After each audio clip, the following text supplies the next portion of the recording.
do you pass up the opportunity to spit blood in Joan Baez's face?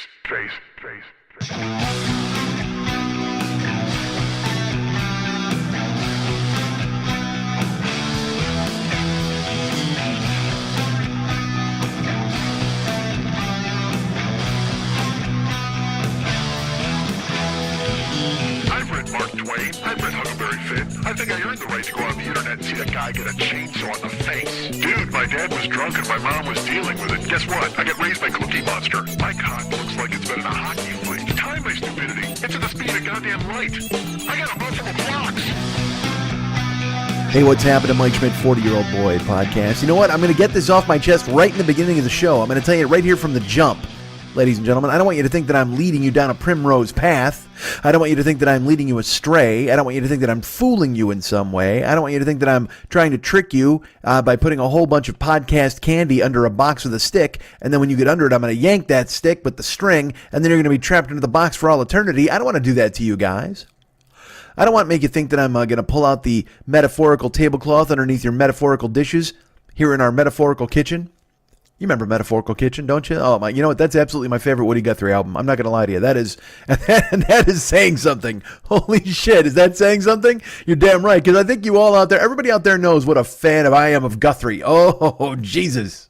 Listen, if there's anybody out there that you thought to yourselves, I bet this guy would really enjoy the music of a hobo. That's going to be me, right? And that's why I love a Woody Guthrie. Just him wearing the dirtiest suit imaginable, sitting on the side of the road yelling at Bob Dylan. And oftentimes I will go into an establishment and I will say, I am not going to eat here or drink here, sir or madam, until you Guthrie this fucking place up. You better Alice's Restaurant the shit out of this place, or I'm not going to order an old-fashioned. That's what I'm not going to do. So, and more oftentimes than not, they do it. They'll Guthrie the shit out of that place. And I'm just sitting there going, man, this is fucking beautiful. And then I say, I ain't going to work at Maggie's Farm no more. And they go, whoa, is that a Guthrie thing? And I'm like, I'm sure Guthrie covered it. And doesn't he do like the quintessential America song? Like, I don't know. Am I thinking of Alice's Restaurant? He does some song about the world or about the country. But it's always like, I was poor, do-do-do-do, and now I got a pocket full of straw, do-do-do-do, and there's a cow, look at him. I mean, what the fuck you, Woody Guthrie? Although I say that with great love and respect. I love the man. As you know, I enjoy all of his work. But right now I got to drop a fuck you, Woody Guthrie, on him this early in the show, because quit talking about America and the corn-pone wheat fields and all of that garbage. Everybody quit celebrating this joint as if it's something special. Quit writing about fucking Purple Mountain majesties and of the fruited plain. What are you talking about, the fruited plain? Is that a plane covered in fruit?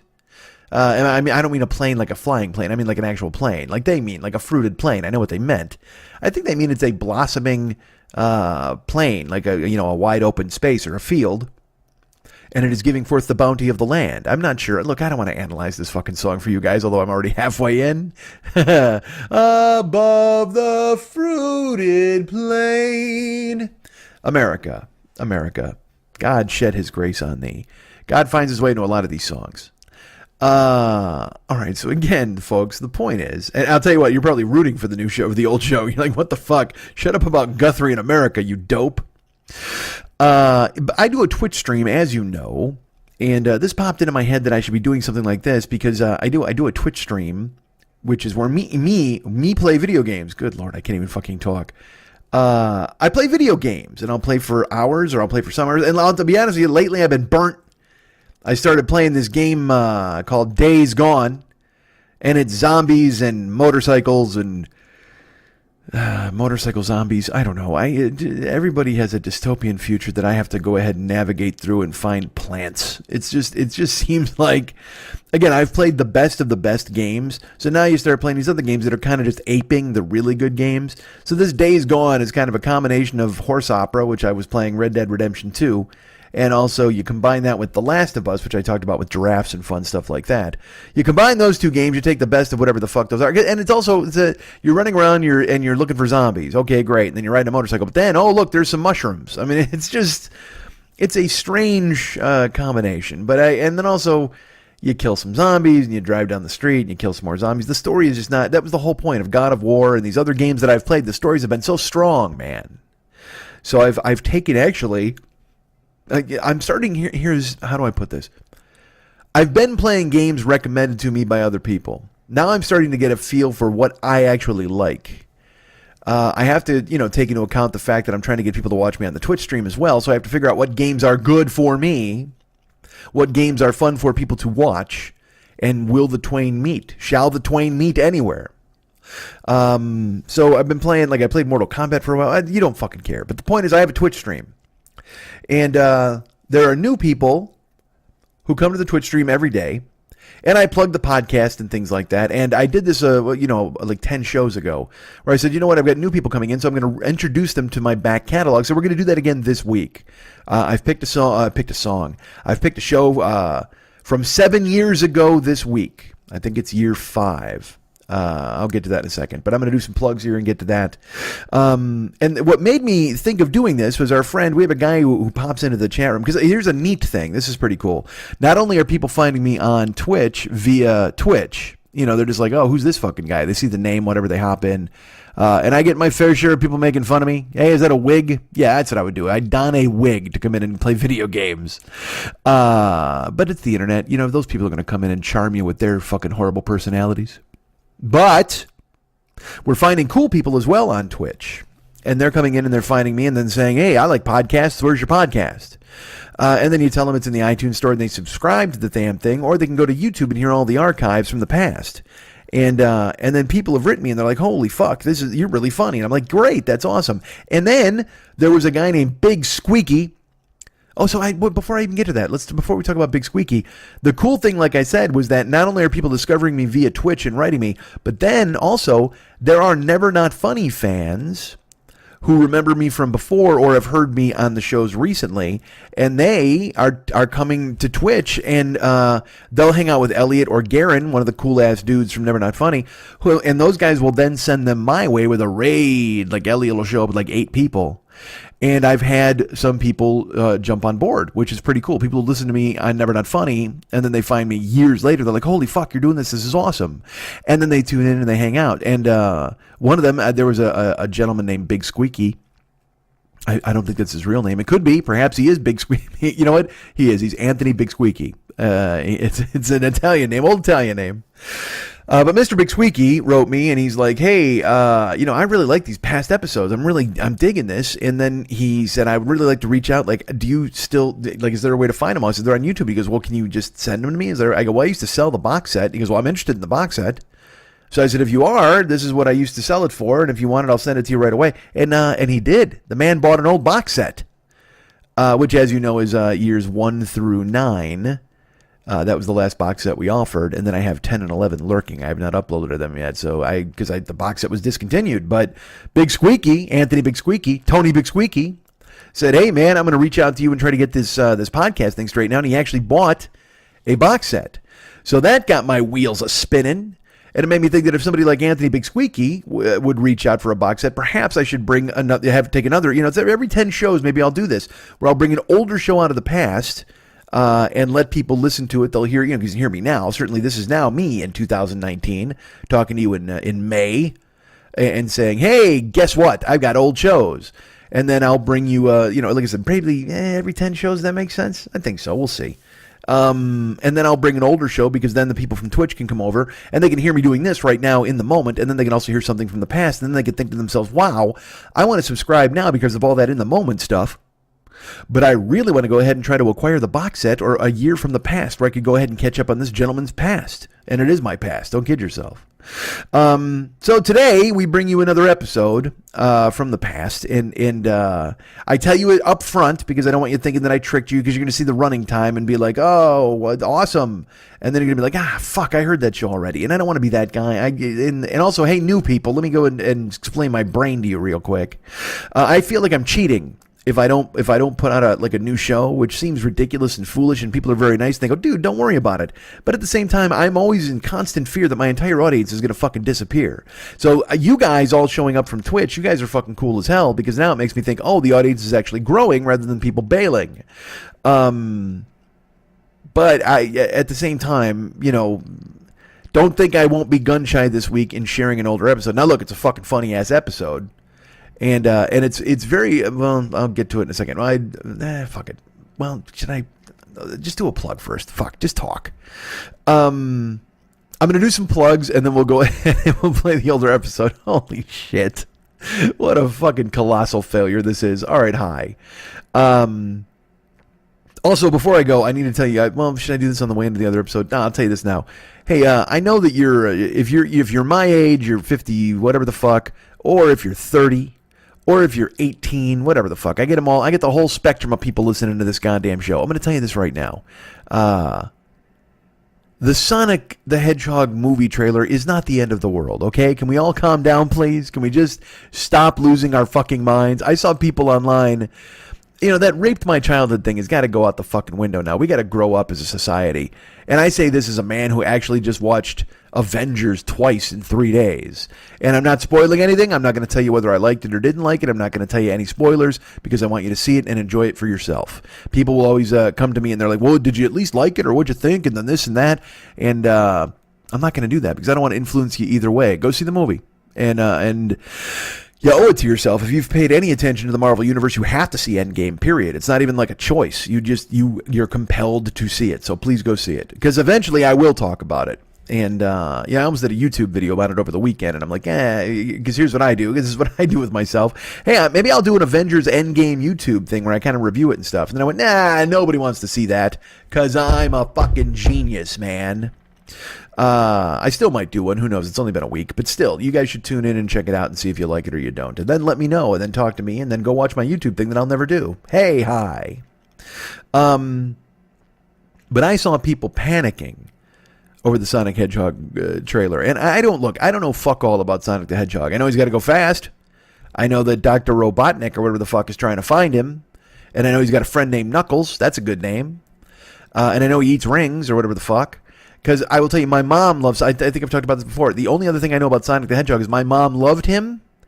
And my mom's favorite part was when she wouldn't run with Sonic the Hedgehog. She would make him stand there. And he would stand there for a few seconds. And then he would check his watch. And then he would look out through the fourth wall at my mom. And he would tap his foot. And my mom thought that was the greatest thing ever in a video game. She's like, oh my God, look, he's so mad that I won't make him run. But she wouldn't make him run. She just fucking punished him and left him standing there. Maybe I should talk to my mom and see how she feels about the Sonic movie. Look, does Sonic look freaky in the trailer? You're fucking A-right, he does. He looks like a gibbon, a blue gibbon. Nobody wants to see a blue gibbon. That's what Sonic with human teeth. What the fuck? Why'd you get my human mouth? I remember Sonic when he was 8-bit or 15 or 16-bit, whatever the fuck. And look, he's funky looking. He should look like Mickey Mouse. He should have like giant hands and like a giant head, and his body should be totally scrawny. And but to make him look kind of anthropomorphic, where he's like a real creature, see, fuck that dude. He's got to be a weird space dude. Pikachu got it right. Fucking is it Pikachu? Is he the yellow dude? He just looks like a fucking loaf of bread with a mouth. Good for him. You know what I mean? They didn't try to go cute and go, oh well, here's Pikachu if he looked like a real life dog. Well, fuck that, man. Nobody wants to see that bullshit. So I understand why you're taken aback by the appearance of Sonic the Hedgehog. But I saw it. Now for 2 days, it's going on. People's just going on and on. And when did it come out? Tuesday? Is that when I was in the gym? Yeah. So it's all day yesterday and all day today. It's just, I've seen it online, people in Facebook and shit like that, and talking about, oh my God, they've ruined it, and look at his mouth and all that. And I'm just like, oh, what? And look, I know we live in a roiling hellscape, and nobody wants to pay attention to what's really going on in the goddamn world. So of course you deviate from the norm and you go ahead and you talk about Sonic's trailer and how bad it looks. But look, why don't you instead go the other way? Why do you embrace Sonic? Why don't you embrace the fact that Jim Carrey is funny and he's being funny in that movie again? And I know everybody's like, oh, he's an anti-vax, because that's another thing. Everything is viewed through the prism of what these people have done. I don't know if Jim Carrey's an anti-vax guy. He might have said it a couple of times, but he's not really. I don't fucking know. He might have said that just because he wanted to fuck Jenny McCarthy. I have no idea if he said it and he meant it. I got no clue. I don't know the fucking guy. I know he's fucking half a wingnut banana head. That's fine. But I also find him to be a fascinating dude and an incredibly talented guy with a gift that is just, you don't see in a lot of people.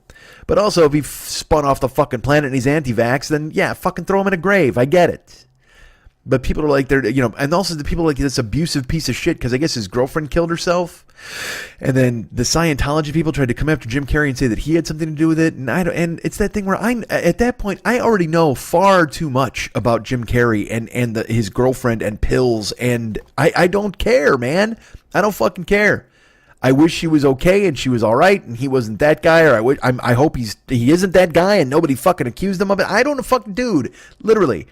But people were like, the Sonic movie is canceled because Jim Carrey's an abusive anti-vax piece of shit. I'm like, Jesus Christ. It just seems really fucking tedious to have to live your life judging everything through the prism of whatever the fuck just happened or happened a year ago or 2 years ago. That thing where cancel culture is fucking done. It drives me out of my fucking skull. All right, who cares? But the point is, please relax. And if you don't want to see the Sonic movie, don't see it. But maybe there are people who do want to see it. And also, I will say this, though, they fucked up the trailer. I will tell you this for sure. There is a clear joke at the end of the trailer that the trailer should have ended on. There's a joke. There's a line and a joke.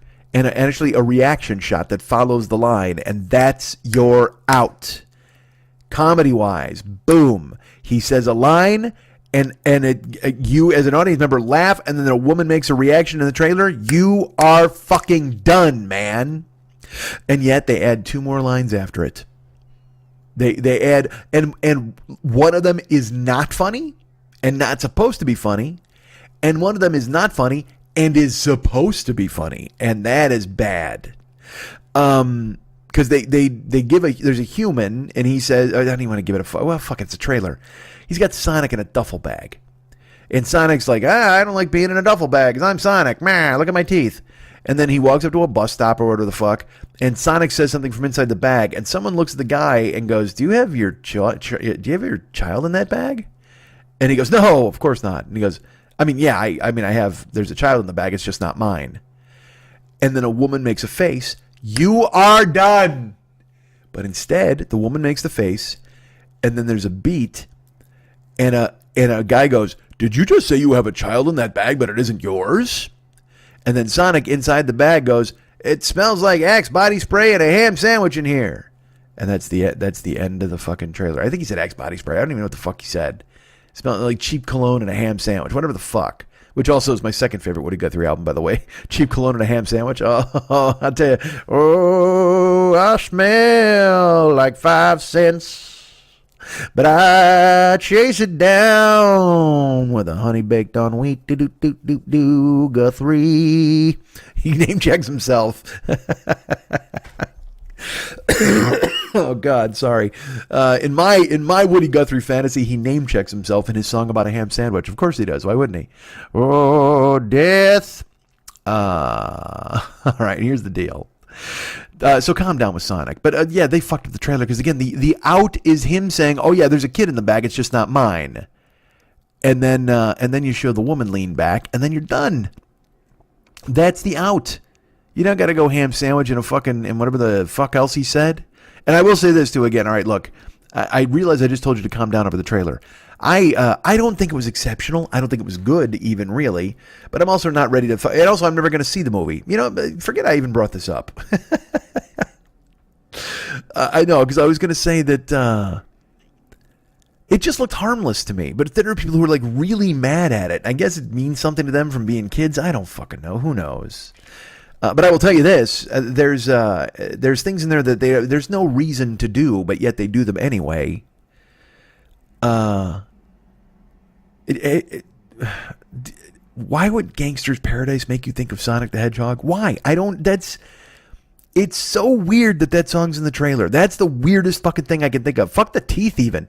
Although that song is the human teeth of the music world because it's just this thing where I even Googled it. I'm like, all right, that came out in 95. Sonic came out in 91. He did something for the Nintendo Switch or, I don't know, some bullshit console in 96, the Dreamcast. I don't fucking know. But there's no lineup with 1995. There's no Coolio connection to fucking Sonic the Hedgehog. Why that song? It's just the most unhip white dudes went, well, what about this fucking song? This says 90s. It makes zero fucking sense. So between Gangster's Paradise and then the beat at the end, you know what? I've talked myself into it. I fucking hate Sonic the movie, the trailer. I'm with you guys. My childhood's been raped. And that's no bueno. That's no fun at all. So there you go. Oh, Twitch people, aren't you happy you're on board with this? Normally you're tuning in to watch me eat yogurt and then go ahead and kill zombies, but now instead it's me talking about Sonic the Hedgehog movie and saying the word rape 400 times. Good. I'm glad you're here. Welcome, new people. People! All right, so let's get these plugs out of the way, and then let's get to the real meat of the matter. Let's bring in the old show, the greatest hit, if you will, which is lurking and waiting to be, it's locked and loaded, is all I'll tell you. And it's ready to fucking fly right into your naked, steaming ears, as David Lee Roth would say. Folks, do you want to drive for Lyft or Uber? Of course you do. Uber Pro has come to Los Angeles with more rule changes that I can't even fucking hope to explain, and yet, back in the car, trying to make as much money as I possibly can. Look, man, it's a gangster's paradise. That's all I'll say to you. What if I played that every time I drove? If you want to be a Cameo, no, fuck that. Cameo, nobody wants a Cameo thing. Hey, I thought about this too. Let's do this real fast. I thought of it because I had a Twitter exchange with someone I actually talked to in the old days. You know, I used to do a thing where I had I did a thing one day. I don't even know why the fuck it came up, and I only mention it now because it might be on this old show. I had a thing called schmittycallme@gmail.com. It was an email address, and if people wrote me, I would call them. And the funny thing was when people would send me notes, then I might not call for like 2 weeks, but then I would call and they'd answer the phone and be like, "Hey, hi, it's Mike Schmidt," and they would inevitably freak out because they didn't think that it was real, that I was really going to call them. And also, let me say this: if I've called you in the past, well, fuck it, I don't care. Why am I going to take this off the table for you guys? Who cares? I always pitch Cameo on here because I want to make money, obviously. If you don't know what the Cameo app is, it's called, you download it to your phone and you hire me to go ahead and talk to your friends and family and say good things to them. But I'll go this way too as well. Look, you guys have been gracious enough. Some people have found me on Cameo. Not a lot of people, but some people. But I'm going to directly compete with Cameo this week and tell you that schmittycallme@gmail.com. Is that the address? Hold on, before I start giving this shit out, I better double check. This is so fucking stupid. schmittycallme@gmail.com. 1 week only. We'll go ahead and we'll just leave it till 1 week only until next week's show comes out.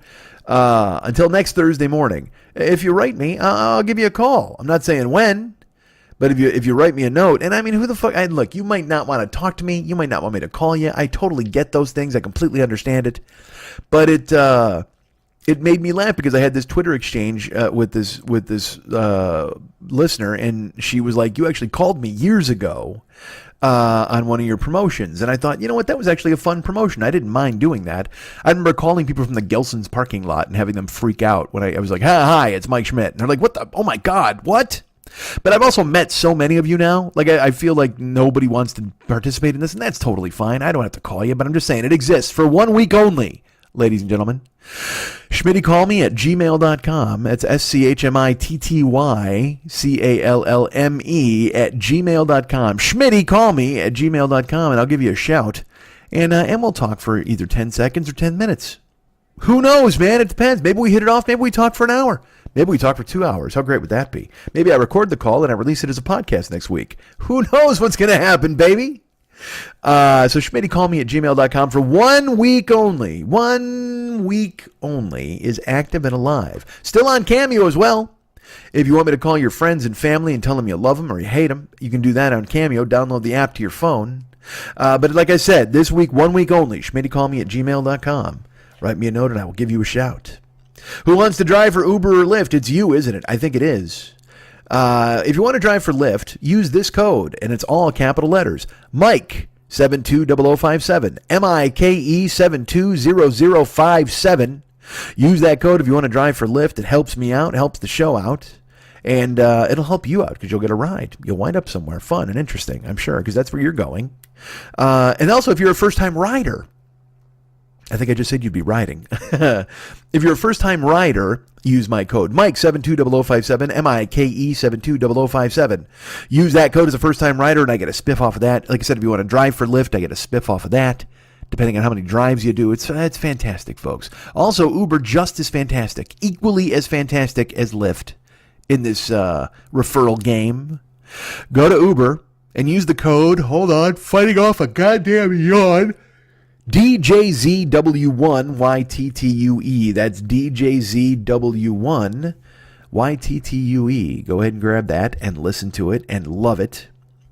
And go ahead and use that if you want to be an Uber driver. Use it if you want to be an Uber passenger for the first time. I get a spiff either way. Think of me and I'll think of you.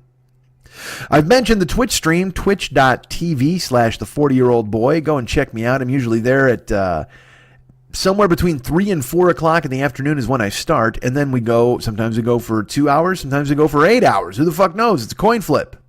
But you can tune in and watch me play all sorts of games. There are zombies and hillbillies. And there's a game, it's like a haunted house game that I'm going to be doing called Until Dawn. I'm excited to play that game. All sorts of fun stuff. So please follow me at twitch.tv/the40year-old boy. Following me is big. Subscribing is also big. If you're an Amazon Prime customer, you can Twitch Prime subscribe to me, and it costs you fucking nothing, man. Gets me $5, costs you nothing, really helps the show out, and also the channel. So please do that. That would be great. Follow me, subscribe, and follow to twitch.tv/the40year-old boy. You'll find me on there streaming there in the afternoons, 6 days a week, Tuesday through Sunday. Although this Sunday I'm going to be at a barbecue, so I'll be doing it a little later than 3 or 4, but I'll still be doing it. I'll still be doing it Sunday night at least. So please find me at twitch.tv/the40year-old boy. Hey, I have a YouTube channel. I think I mentioned that earlier. You can go subscribe to that over there at the 40-year-old boy. At youtube.com/the40-year-old boy. All the archives of the show are on there. And eventually Twitch clips, eventually all sorts of different things are going to be on there. I'm still learning OBS and getting that squared away. I've got bells, I've got whistles. I just haven't installed them yet. So soon, folks, that'll be there. We have a sponsor for this show, if I mentioned that. I don't know if I have. The Paranoid Strain podcast sponsors this show, and they are my favorites in the entire world. That's our good friend Fearful Jesuit. He's up there at his compound in Northern California. I don't want to get too specific in case you go hunting for him, especially because the show this week, the one that's in there, is about assassins. And he's working on part 2 of the Assassins as well. That's going to be fantastic. But if you're wondering about Hassan il-Sabah and Ismailism, you're going to want to listen to this show, man. If you want to talk about popcorn, shrimp, and bacon cheeseburgers on Yom Kippur, you want to listen to this goddamn show. If you want to know who Drinky McNoshoot was, you want to listen to this fucking show. If you've ever thought to yourself, Errol Flynn, what the fuck is your deal, man? This is the show to listen to. If you want to talk about milk and wine and honey and rivers flowing with all of those things and animals and birds and hashish and opium and the garden of earthly delights, please listen to this show. You want to hear him? You want to hear Dana? It's Fearful Jesuit and Dana. They're just bringing you the fucking news, baby. And they're getting to the heart of the matter. They're the meat of the matter. They're getting to the meat in your mouth, I guess is the way I would put it. The Paranoid Strain podcast is available in the iTunes store right now. Go ahead and subscribe, please. Leave a review in the iTunes store telling them how much you love the show and how you heard of it through us. And I'll be happy. You'll be happy. We'll all be very, very happy if you do that, because he'll know I'm a hitter. You're getting quality content. He knows that I'm doing my job, and I'm pleased just because I like sharing fucking great things. This is a goddamn great show. Anytime I can hear something that's totally different than what I do, I'm fascinated by it. Again, like I said, it's like watching a magic trick unfold, and listening to this show is truly like a magic trick. The cold open, I talk about it every week because, again, it's astonishing to me. It's one actor doing 2 separate monologues in 2 different scenes. And I know it might not make sense until you go listen, but go listen. You'll hear it and you'll love it. So the Paranoid Strain podcast available now in the iTunes store. If you want to contact them, write them an email. theparanoidstrain@gmail.com. That's theparanoidstrain@gmail.com. Write them a note. Tell them you love the show. Tell them you heard it through me. Tell him and give him suggestions for topics. Although he's working hard on some stuff that's already going to air later in the year. The guy's he's a goddamn machine is what he is. When I'm not up at the compound bothering him, the guy actually gets some work done, locks himself in a broom closet and records some lines, gets Dana Unicorn out. She takes care of business. So please contact him via theparanoidstrain@gmail.com or leave a review in the iTunes store letting him know that you've heard of the show through us. You love the show. And you've subscribed and you can't get enough of it. And you're looking forward to the next episode, which is part two of Assassins, including that grand pappy of all the conspiracy theories, the Kennedy assassination, to be dealt with on the next Paranoid Strain episode. You want to get in on the bottom floor of that. You want to go ahead and subscribe so it comes right to your house. Go right now. Go to the iTunes store and subscribe, please, to the Paranoid Strain podcast, our favorite and yours. Go to MikeSchmidtComedy.com. Go to the merchandise page, and the Amazon link is there. It looks weird. I'm not going to lie to you. Remember last week I was having problems with Amazon? Well, I've reached out to them, and everything's fine now. But We had to take Anne Margaret off the wall. I know. I don't feel good about it. It's not. I don't know how to code things, so there was no way I could salvage it. But Mex was nice enough to give me artwork that had Anne Margaret removed, and then our good friend Ryan Dirks, who does all the web stuff for the show. Why? That's right. I should mention him. Ryan Dirks does all the web stuff for this show. You can go ahead and get him involved by contacting him at facebook.com/Ryan Dirks and telling him he's great, because he really bailed me out by getting that Amazon link up this week. It's a little floaty. He's still working on the code and trying to get it to where it's really centered. But the good news is it exists. So go to the merchandise page at MikeSchmidtComedy.com, click on the Amazon link, and buy everything you possibly can. Like Saturday, this happened. I went to check to make sure the link was working, and it was, because you know what I sold Saturday? High-powered orgasm balls and a finger clit massager. And I was like, God damn, this is fucking perfect. That's, you know what? That's the kind of shit people should be buying. I know you want to buy shoes and stuff like that on Amazon, but if you're going to use the Amazon link, fucking right there on the 40-year-old boy MikeSchmidtComedy.com website, I say buy some high-powered orgasm balls and a finger clit massager. I didn't really, like, I saw it, and I don't know if it's one of those ones that you put on your finger and you work your clit, or I don't know if it's one of the ones that you wrap around your cock and it's like a vibrating cock ring that actually also works the clit. I don't know, man. I don't know what it was. All I know is somebody bought it in my name, and now every time they use the motherfucker, they're going to think of me. Anytime you use your high-powered orgasm balls, please think of Mike Schmidt. I know you will. And I'm glad to make some filthy money off the back of that. We get money, they get money, you get stuff. And never before have I been more excited about the stuff or the money. We get money, they get money, you get orgasms, courtesy of us. That's fantastic. Thank you for thinking of me and getting your high-powered orgasm balls and your clit finger massager. Woof. All righty, baby. Now we're fucking talking. So go to the Amazon link and use that, please. It's right there at MikeSchmidtComedy.com on the merchandise page. We have a Patreon page as well. I say this for all you new Twitch people, because the people who come and listen to this podcast all the time, they know about this. But there's a Patreon page. When you're watching me on Twitch, it's right underneath my head there in a circle. Go to Patreon.com and look for the 40-year-old boy, or look for Mike Schmidt, and I'm going to come up. You'll see my smiling head. And be a patron of this show. Thank you very much. Like our friend Mike Beats has done. Mike Beats has jumped in, and he's become a new patron. Thank you so much, Mike Beats. I'm glad you stepped up and stepped to the plate. Did you step to the plate? You may have stepped to the plate. I don't know. Is that what we're going to call it? I have a plate. Please, everybody, come up and step to the plate like our good friend Mike Beats, and become a Patreon subscriber. That would be fantastic. There might be names that I've not mentioned here, because I know Mike Beats did it. He was the guy who signed up. And then we wound up having our good friend, Matthew Henshaw increased his. I think I talked about Eddie the Laser. He was here, and he made a change to his. Mike Beats. Yeah, so I guess I've covered everybody here in April. That's good. So thank you to everybody who's a patron at the Patreon page. Thank you for thinking of me. Thank you for making it happen. And I hope you'll continue to do so going forward. That's really nice of you. And all you new people who want to jump in on Patreon, that would make me very happy. Thank you so much for thinking of me. So that's... and also, you know what? Here's the thing. I talked about our sponsor, which is, of course, The Paranoid Strain at gmail.com. That's our good friend over there, Fearful Jesuit. But, as you know... all of the artwork, all of the music. I mentioned Ryan Dirks. He's the web guy, right?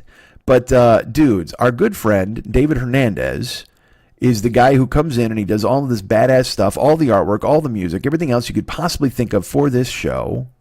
You want to contact him through Facebook, okay? If you go to his Facebook page right now, first of all, he's at facebook.com/David Mex Hernandez. You can ask to be his friend there while you're there. And also, while you're going there, you should go ahead and look at he has the Art by DM, because he has a website called Art by DMH, which is amazing. Okay.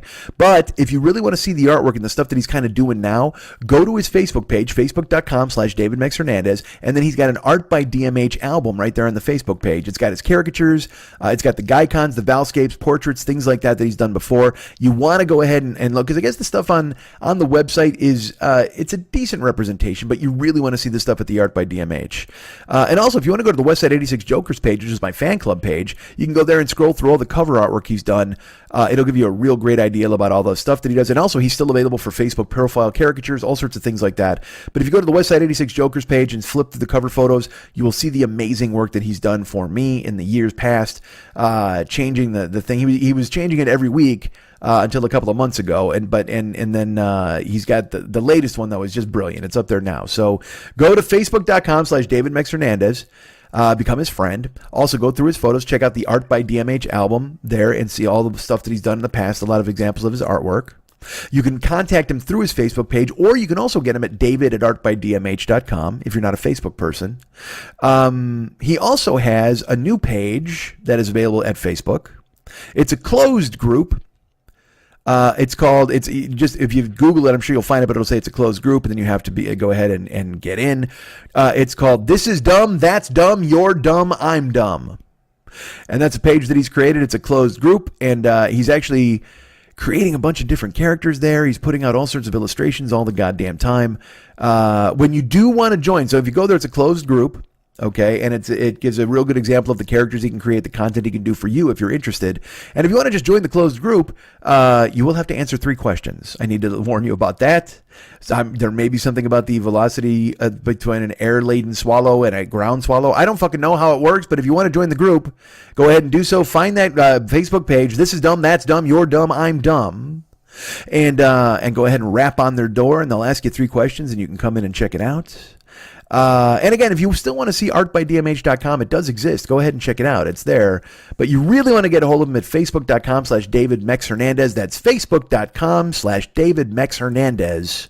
Find him there. He can work at anything you want him to do. Like I said, if you want him to, he can, you know what? He actually did this. I saw him do this once before. He's the only guy in the world like I've ever seen who can create a smoke sculpture.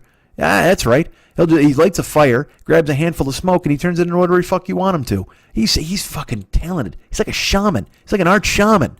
By the way, you remember Art Shaman, don't you? He played clarinet in the Woody Guthrie Trio. Oh, Art Shaman, tearing it up with that hobo Guthrie. You better house his restaurant, this fucking joint.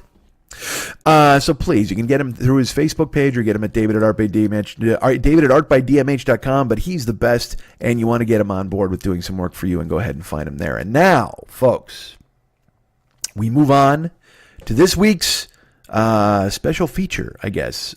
Jesus Christ, I talked for almost 40 minutes. And that's foolishness. Because now I could just call this a show. Although I guess the plugs, I don't want to lock those in and just give you I'm throwing in a bonus. Fuck it, I'm throwing in a bonus. This is foolish. This is the thing, man. I climb in my own head and I tell myself, don't fucking do this.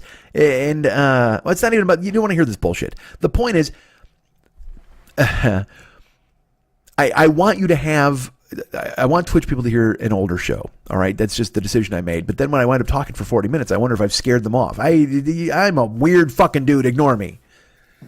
This show that we're going to play, and you notice there was no music here or there, but there's going to be music. I'm including in a whole episode here, and it might have old school plugs. You might hear references to my wife. One thing about this, I will tell you in this particular show, because this is 7 years ago this week. So this is episode 5 of year 5 is what it was. And in listening to it, you'll hear me talk about a comedian friend, and you'll actually hear me telling you the story of a show I went to that I just described like probably 2 months ago when I was talking about, unfortunately, I lost a friend. And I told a story about when I was at a taping, and he kind of reached out, whatever the fuck. It's Brody Stevens, so you'll hear it. But it's interesting that in the show I did about Brody after he left us, I told you the anecdote about when I was at this comedy thing and I didn't feel like a comedian and he made me a part of it. Well, if you listen to this episode, you're going to get the story of I went to the taping that week and you hear me talking to Brody about my being on the road and whatever the fuck. You'll hear it. So I don't want to give it away. But this is one of my favorite shows. It has this rant. I had just read a story about in Las Vegas. There were people living in storm drains. And holy fuck, am I funny? I'm just a funny ass dude. I listen to this show back and forth, and I'm like, my God, between this and then the massage thing, you're gonna fucking die. It's so good. It's episode 5 from year 5 of the 40-Year-Old Boy podcast that is available for you right now, coming at you live, coming at you right now with fucking crazy bells on. No whistles. I did not include the whistles. I'm gonna tell you that I kept all the whistles off of this one, but I've definitely included the bells. Episode 5 of year 5. And the title of this episode was Compliments to the Chef. Oh, yeah. I am awake and alive.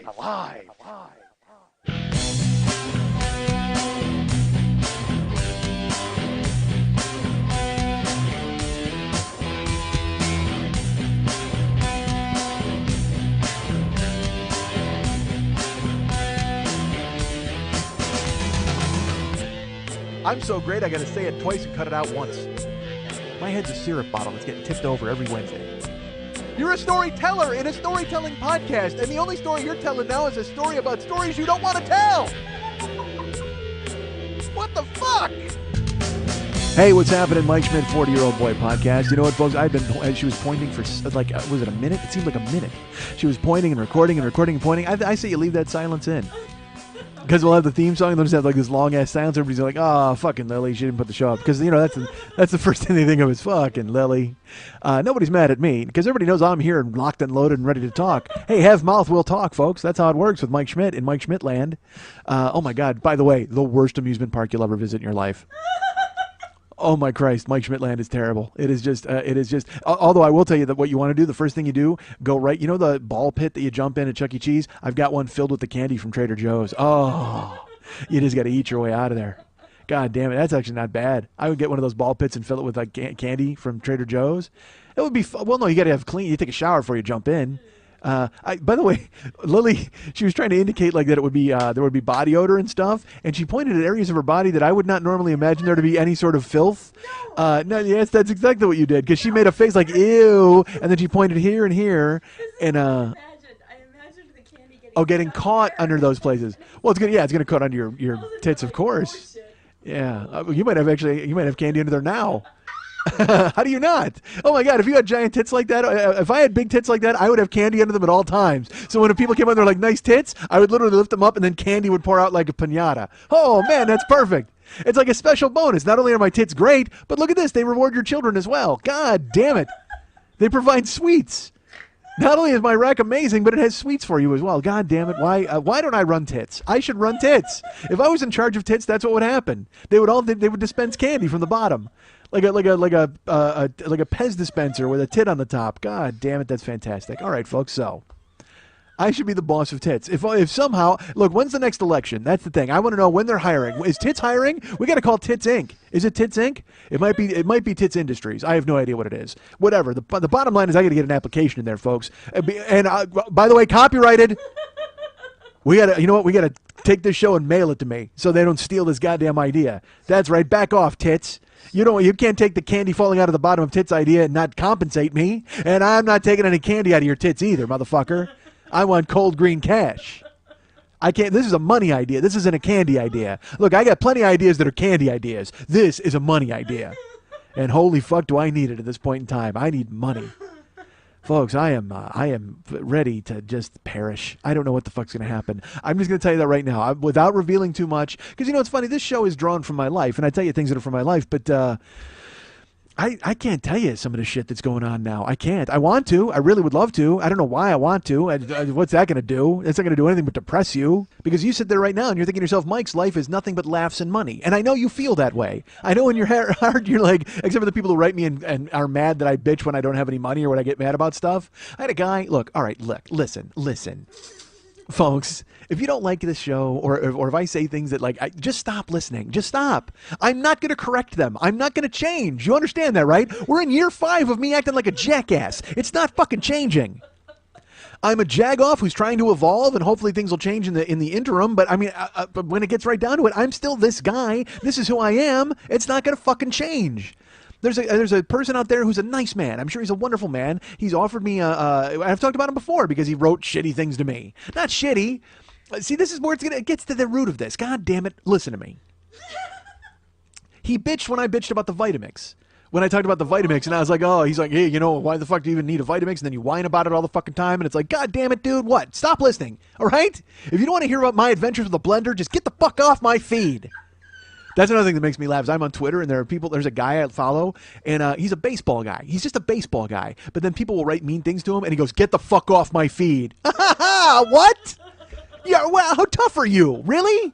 It's Twitter, for fuck's sake. You can't act tough on Twitter. Because you know why? It's called Twitter. It's impossible for you to bow up and get all small on fucking Twitter, you dumb fuck. Literally, like, if you write a mean thing, if anybody ever writes a mean thing to me on Twitter, I'm just going to write them back, tweet, tweet. Look at that little bluebird up in the corner, motherfucker. He's the bluebird of happiness. I refuse to be brought down by you and your anonymous bullshit. So this fucking guy wrote me, and again, I've been nice to him in the past, and he's nice to me, and we've gone back and forth, and he offered me a nice room and a bed and breakfast. He's a wonderful person. He lives in an area of the country where he runs a bed and breakfast, but then he wrote me to say, we don't even have one of those in my Vitamixes in my bed and breakfast. You're a dick. Like, he was that mad at me. And I'm like, dude, what the fuck you want me to do? If I want to piss my money away in a blender, I'll do it. But it was all cordial. But then he fucking writes me, and it just says, hey, did you ever notice when you do something wrong, it's okay, but when other people like make requests of you, they're crazy assholes or whatever? Like, and I wanted to go, yeah, yes, I have noticed that. I want to write him back and go, hey, have you ever noticed that I do a comedy show on the internet? And sometimes I amp shit up so it sounds a little crazier than it really is, and I'm not really mad at the Joe Walsh guy? You do understand that, right? Tom was cool with it. Tom, who sent me Joe Walsh, wrote me and said, hey, man, that was awesome. Ha. And I'm like, good, because I wasn't trying to tell you never to listen to me again. And if you have more Joe Walsh-related publications around your home, please feel free to send them to me. I would love to read them. I don't know what other crazy hobbies Joe Walsh has, what other, niche magazines he's posed for, but by all means, get them in the mail to me. I demand it. I want an influx of Eagle-related reading material. But this guy wrote me, and he's just like, hey, did you ever notice that, like, when anybody else does something, they're nuts, but you do it and you're okay? Yes, I have noticed that. Have you noticed that that's kind of the theme of this show? That by the way, the show's called The 40-Year-Old Boy, because I'm an asshole, right? Because I'm an immature child who does whatever the fuck he wants and does and also holds other people to impossible standards. You understand that, correct? Hey, you ever notice when someone else does something, they're crazy? It's like, yes, George Carlin, I did notice that. Jesus Christ. I don't know. And again, you're a nice man. I love you. I don't love you, really. That seems strong.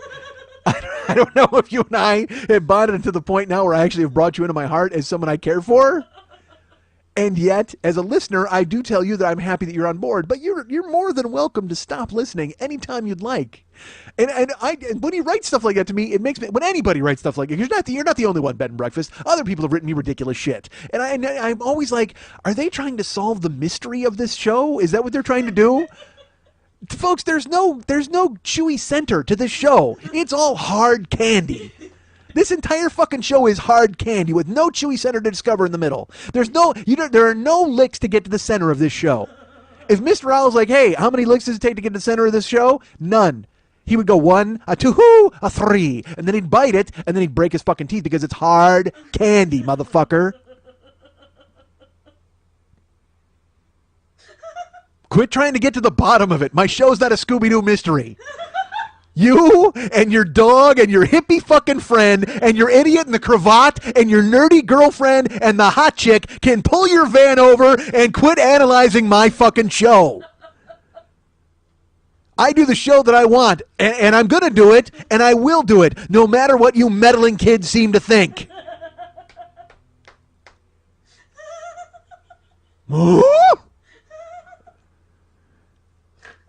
There's no mystery of my show to get to the bottom of. It is what it is. It's just me talking. I saw a comic, Brody Stevens, the other day. And this, by the way, this will tell you exactly what kind of a touchstone I have with the comedy community now. I'm talking to Brody, and I'm like, how's it going? Because he went to Austin, and he did a festival in Austin, and he's been traveling. He's been doing some shows with Neil Hamburger. I'm like, how's that going, man? He was in Portland. He was in Seattle. And I know you just made a face about Neil Hamburger. All right, Lily made a face. I don't know if you know who Neil Hamburger is. All right, let me tell you a little story about Neil Hamburger. All right, Neil Hamburger is a comedian who purposely bombs. That's his deal. He does a thing where he completely bombs on purpose. And now I will tell you how I discovered Neil Hamburger. I may have talked about this on the show before. I don't know if I did or I didn't. I'm sure Bed and Breakfast has a dossier where he's going to go ahead and go, wait a second, hold on. Hold on. He's flipping through a book of pages. I believe back at episode 11 in year 3, you shut up. God damn, make some scones for building 4. Is it building? They're not buildings, right? Bed and Breakfast is not a whole building. That would seem odd. That's prison, actually. If you have a bed and breakfast with actual buildings, that's a prison. Bedroom 4? I don't know what the fuck it is. Yeah, put on, just fucking go fuck with a French press for 9 hours and make shitty coffee. All right. I don't drink coffee. I don't know if a French press is good or bad. I don't know anything about it. Just know that that's what leaped into my head right there. And he's going to write me some note where he's going to be like, dude, you're awful, right? You are awful. I'm going to go, yes, I'm awful. That's the point. You've pointed out how awful I am in previous letters. Which I have then, you know what, feel good about this, Bed and Breakfast. Every time you write me a letter that points out, hey, did you ever realize that other people are jerks and you're a jerk too? Yes, I print it out and I put it in my Vitamix and I shred the fucking thing. I make a protein shake with your fucking email, put right in. It's a little stronger than that. That seemed weird. That sounded like, it sounded awful, like almost like a weed whacker under a couch. I just did that noise. If you were whacking weeds under a couch, if you're a redneck right now, you're in Georgia and you got a couch out in your yard and you want to get the weeds and you jammed a weed whacker, it would go. That's what it would sound like. That's very close to my Chewbacca. All right, so if somehow you had Chewbacca under a couch, listen to me. Put your weed whacker down for just a second, Georgia. Peek under your couch because Chewbacca may be under there. You heard that noise, didn't you? All right. That's Chewbacca pinned under a couch in Georgia. Why is he in Georgia? Why would he go there? Stay out of the States, Chewbacca. We're not good to Wookiees. We don't like gay people or Wookiees. It's the way it is in this town, especially in the South. Holy shit. If a Wookiee's going to come here, go to New York. You'll blend right in. Don't go to the fucking South. They'll shoot you. They're looking for Bigfoot forever down there. Literally, they have patrols still to this day in Georgia. They have posses that go out into the woods looking for, first of all, escaped slaves because they can't let it go.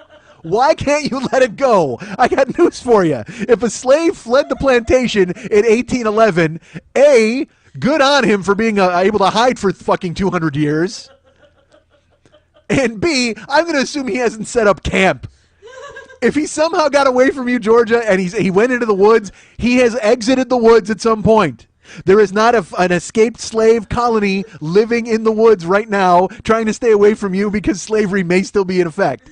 Trust me, they get newspapers delivered in the woods. Oh, I gave it away. They are in the woods. Damn it.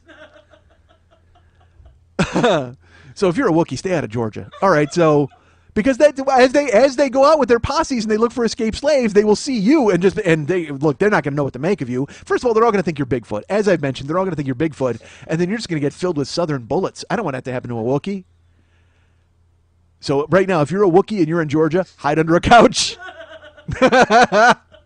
Although, you know what? Bullshit, because I just told Georgia to look under the couches for you. Holy shit. I've ruined it for Wookiees. I'm sorry, I've blown your cover. Hop in the Millennium Falcon, get the fuck out of there. Not that every Wookiee has a Millennium Falcon. We all know there's only one of those. If you're Chewbacca, get in the Millennium Falcon and flee Georgia immediately. If you're another Wookiee, I don't know, get in your ship, hop on a horse. I don't know what the fuck you people do. The only time I've ever seen Chewbacca do anything, he's on the Millennium Falcon. I don't know, maybe you have a subway, like there's a special Wookiee subway. Maybe there's an underground railroad that you could get on, Wookiee. Hold on a second. Perhaps there's an underground railroad that Wookiees could climb on in Georgia. And it's like, and to get to the north, we need to get the Wookiees to the north. Can we please? We've done it before. I think I read it in a textbook before. There was an underground railroad of some import way back when. You know where it didn't run? Through the woods, apparently, because those guys fled into the woods and immediately set up camp. Why? Get the fuck out of there. It's 1811. Go find somewhere to go. Perhaps if there were an underground railroad to get Wookiees out of Georgia. Yeah, I've hit upon something. All right. If only Harriet Tubman VIII were there. That's right? Harriet Tubman? She's the Underground Railroad. Rosa Parks is the bus chick. All right. I've got it all squared away. Listen, I've got it all squared away, folks. It's not even February. Look at the nuggets of knowledge I'm bringing to you, folks. However, it is May, which, as we all know, is Wookiee History Month. So, all right. So, the fuck was I saying? I didn't remember what I was saying. Talking about Neil Ham. Oh, I'll get to him in a second. So, I'm talking about Neil Hamburger and somehow wanted to escape slaves living in the woods. Because they are in the woods. I guarantee there's going to be a colony of somebody in the woods, because I've been reading now, folks, as I will tell you, as this show started out with me telling you that I can't tell you things about my life, but let's just, when I tell you these next few things, you'll understand exactly where I'm at these days. I just read a story about people who live underground in Las Vegas. They live in storm drains, and they're happy to do so. Like these people, that's my favorite part. Whenever they interview these people, nobody's pissed off that they live in a storm drain. Everybody's like, well, we found a double bed in the dumpster, and now we live in a storm drain. Yay! Like, they're so happy. They're like, I'm so happy I can do heroin away from the prying eyes of the world. Because inevitably, once you start unfolding and unpeeling the fucking storm drain dweller onion, you're going to get to the center of it, heroin. Heroin is always at the center of the storm drain dweller onion, no matter how good they try to make it sound. Because that's the thing. This whole article is like, because the guy he's at arm's length where he's kind of like, these people live in storm drains. This is interesting. But the people who live in the storm drains keep trying to make it sound okay. But the more they try to make it sound okay, they start revealing things of themselves, and you go, oh, that's why you live in a fucking storm drain. So this dude is like, well, yeah, Bob, who was a hotel clerk at one of the many casinos here until he had a heroin problem that he couldn't kick, but he swears he's been clean since January. Sure he does. That's what he's going to tell the reporter who's about to publish this story, because he also gave that reporter his fucking real name and let him take a picture of him living in a storm drain. Of course he wants one good thing in there about himself. Yes, this is my face. Yes, I live in a storm drain. But I kicked heroin in January, I promise. And then, but then they always throw these little offhand nuggets in that they think is just, what they're doing is they're fleshing out the picture, and they're also, it's a cute reporter's trick because they're letting you make your decision about the people. Rather than the reporter going, this is fucking awful that these people live in a storm drain, he's just going to give you the dragnet, just the facts, ma'am, and then you, as you read them, you just go, oh, no, oh. So because people are like, the storm drain's not so bad. We live down here, we have like a kitchen, a makeshift kitchen, and we have bookshelves, and it's tough sometimes because, when there are storms, it will flood down here, but it doesn't happen very often because we live in the desert. And also you have to watch out for the very black widow spiders, the very poisonous black widow spiders. Wait a second. Hold on. You're talking about your living space, and two of the main things you need to worry about are being flooded out after a rainstorm. And you have to worry about the presence, the never-ending presence, the omnipotent presence of black widow spiders, who will, because it's a desert, they actually want to get out of the heat, so they go where you live. Doesn't that tell you something about your choice? You've chosen to live where the spiders live. I got news for you. If the two main things that are terrible about your dwelling are that it floods during a heavy rainstorm and the danger of black widow spiders, you are a snake. I'm not kidding. Watch any National Geographic special that you could possibly imagine about the desert. And they will show you that these snakes live, and they live in the ground, and they tunnel underneath, and they have to watch out because in the rains their tunnels flood. And then when they come out to escape the flood, there's a black widow spider waiting to bite them. You are a heroin addicted snake. You would be better off if you were a snake. Because you wouldn't have had arms to fucking tie off to shoot heroin into yourself. Yeah, well, the only thing we need to worry about is it gets floods down here, and then the dangerous, the extremely volatile fucking spiders who could crawl into the double bed we stole out of the dumpster. Your life is over! Grab yourself by the Goodwill donated bootstraps and join the rest of us among the living, above ground. Quit trying to explain away living in the fucking sewer as if it's a good thing. It's so crazy. Because again, they just drop in these little facts. They're like, Tom, we would love to get a job and come up above the surface. However, he has 2 outstanding warrants for drug possession charges that he had in the past. Well, Tom, it's time to face the fucking music. All right? You're sleeping with spiders. And I guess maybe that's preferable to getting ass raped by a convict because you have to go in and give your time. But is it really? Is it really? I don't know. What would you rather have in your ass? A cock or fangs? Seriously. I mean, you're already used to shooting poison in your body as it is. I guess maybe that's why you're okay down there with the fucking spiders. You've geared up so much and cooked so much in your goddamn spoon, and then maybe you're immune to whatever black widows are going to shoot out of their fucking venomous fangs. I guess it just matters what kind of injection you want. Needle, fangs, or cock. 2 of them you live underground, 1 of them you live above ground. I guess it's your choice. I guess you know what? The odds have it. Why not? Go fangs and needle. Don't you realize how poorly you've made decisions in your life? If it comes down to the hat trick of needle, fangs, or cock.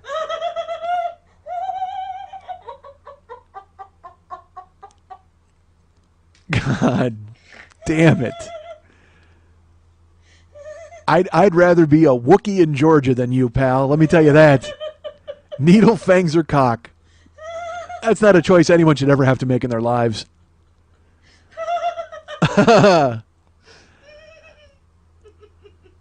People live in storm drains. And like I said, it should tell you a little bit about where I'm at these days, that I'm actually reading these articles and going, can I live in a storm drain? I don't know if I could. I don't like spiders. But then what's so funny to me is just you live in a storm drain, and then there's like they said there's almost 700 people who live down there in a community. It's like a video game. Like you would wander down and see those people, and part of me wonders what, that's the kind of shit I would do as a kid. Like you would like get 4 people and then wander down among there and try to steal shit and beat people up or do weirdness. You know what I mean? That would be fucking hysterical. That's because it's like a real life video game. And what are they going to do? Throw a spider at you? Fuck them. Granted, there's 700 of them. You don't want to. Oh man, actually, yeah. If I went down there to like fight them and then I got caught, they would put me like in a stocks and rape me. Like that's because they can't be having an active sex life down there underneath the fucking ground. Who can get a hard on wondering about whether or not it's going to get bitten by a fucking spider at any moment? Why is my first thought to go down there and wreak havoc? I don't even know. It's like, because in my head I'm like, would I be the king of the tunnels? Like if I went down there and I was kind of funny, in my head I'm like, where would we plug in the podcasting equipment if I had to move underneath into a storm drain? Where the fuck would I possibly go? Damn it. All right. So yeah, I read that article, and then I read the article about this dude in Utah who lives in a cave. There's actually a book about him called "The Man Who Quit Money." And he's lived in a cave for 12 years, and he lives in a cave in like Moab, Utah, and he goes out and scavenges cans and dumpster dives and lives that way, and is content to do it. Why? Why? Because he obviously, again, he's not getting laid. He can't be getting laid, right? Because he's not going to go to, even if he does scavenge enough cans to make money to go to a bar. And then he goes to a bar and he's like, hey, young lady, let me take you back to nature. Like, where the fuck does he bring her? Hey, you ever get fucked in a cave? I mean, that's like the worst pickup line in history. It's very bad. Well, hold on. It's the second worst pickup line in history, other than, hey, ever been bitten by a black widow spider while you were getting fucked in a storm drain? I can make that happen, honey.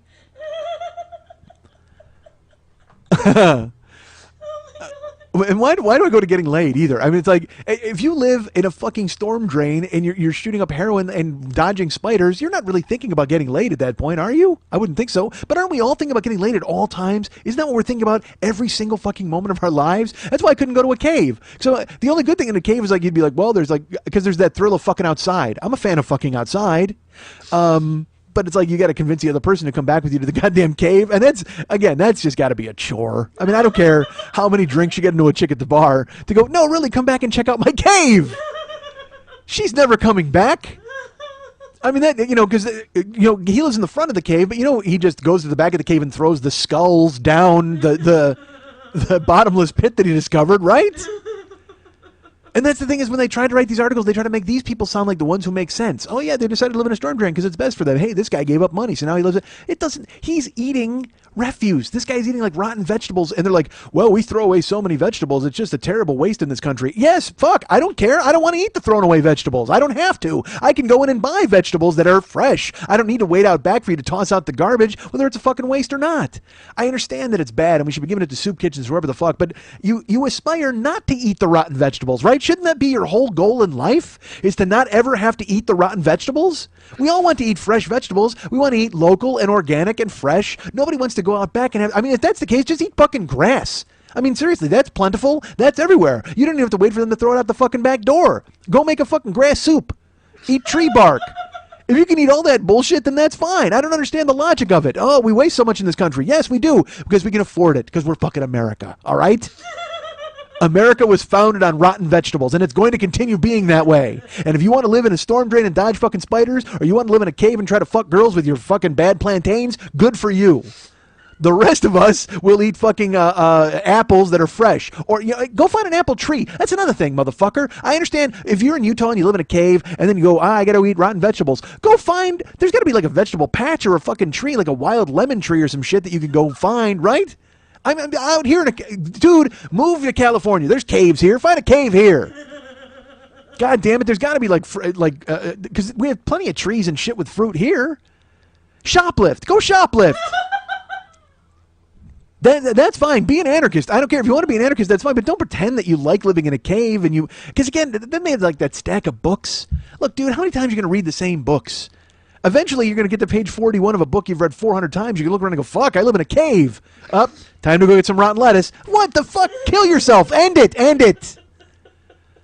I don't believe in monetary gain, and I don't. But then you know what? Then travel. Then go somewhere else. Be somebody. Do something. Change it. Don't just live in a fucking cave and not wash. Oh, you're filthy. I don't know why I'm casting aspersions. If he wants to live in there with no money, good for him. And he wants to eat rotten vegetables, but I just don't see the point.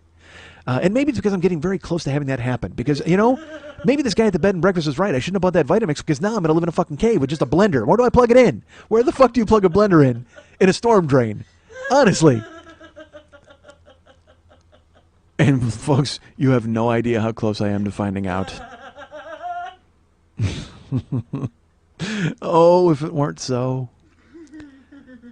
You live in a cave. You live in a storm drain. And you got to imagine, you know what? If there's 700 people living in storm drains underneath Las Vegas, elect 5 of them, because they have a typewriter, I'm sure, down there somewhere. They got all sorts of other bullshit. Type out a reality pitch. And make some fucking money. Because they were talking about how they make money down there. You know how they make money, folks? They go to the casinos and they do a thing called they credit hunt, I think was what the term they use. Which means they look for drunk people who have left money in the machines. And they go, this guy's like, I found $500 in the machine once, and then I found $99 a few times. He goes, usually you'll try to get $20 a night, because then you can eat and everything will be fine. So these people are living on $20 a night that drunken people live behind upstairs. But you've got a typewriter. Get, of the 700 of you, elect 5, the 5 of you who can still type, who aren't busy shooting up. The 5 of you who aren't busy fighting off spiders with flamethrowers, all right? While the others are holding off they're holding the spiders at bay, all right? You sit down at the typewriter and type out a reality show pitch about guys who live in a storm drain fighting spiders. How the fuck? That's a natural sell. That sells immediately. It was good enough for the Daily Mail or whoever the fuck. They wrote an article about it. Now it's just like, hey, we're heroin addicts who live underground and fight spiders. Jesus, you could at least get a video game pitch out of that, right? Type it and come here. I will represent you. I swear to God, meet me and I'll just cut me in for 50% of it because you guys you're living on shit anyway. You know what, as a matter of fact, cut me in for all of it. I'll give you each $20 a night because that seems to be the going rate for you motherfuckers. So type out this reality pitch about 700 heroin addicts who live under Las Vegas and fight spiders with flamethrowers and then bring it to me. Bring it right to me. I'll meet my many contacts here in Hollywood. And I'll pay you $20 a night every night as long as it's on the air. All right? Does that work out? Because that seems like the going rate for you motherfuckers. That seems to be what you guys, you make $20 a night and you're happy. You said it right in the goddamn article. So $20 a night, and by the way, not $20 a night for all 700 of you. That's too high.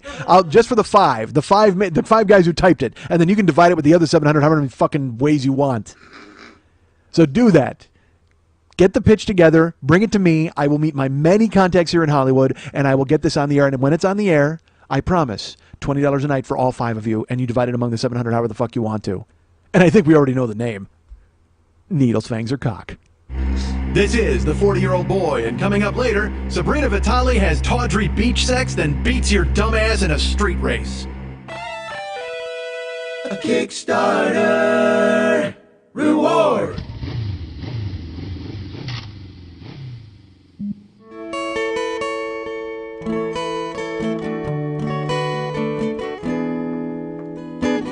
Here comes Todd Rush. Dootin' doo-doo. Here comes Tom Faust. And I say, let's be friends. That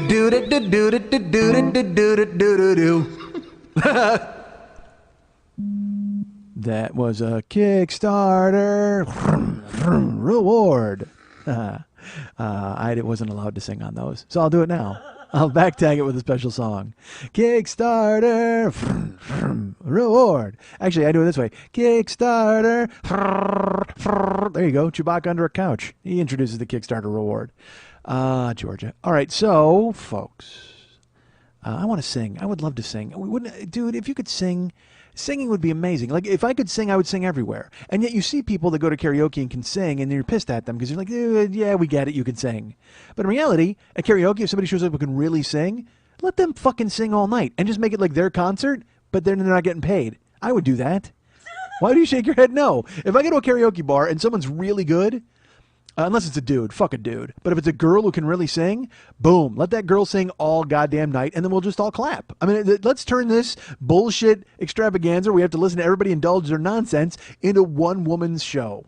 Why are you shaking your head no? Because karaoke in and of itself is a soup of crazy. Fuck soup of crazy. Well, then you just need to go, hey, we're having a karaoke night, but if you sing really well, it's going to be a one-woman show. Come Done. on. Perfect. Yes, that's what it should be. Anymore. This is how I think it should be. I demand it. I say if you go to karaoke and someone's good, like really good, a woman, not a man, fuck a dude. But if there's a woman who can really sing, then guess what? She gets to do all the songs the rest of the night, and you guys can just drink and clap. That's it.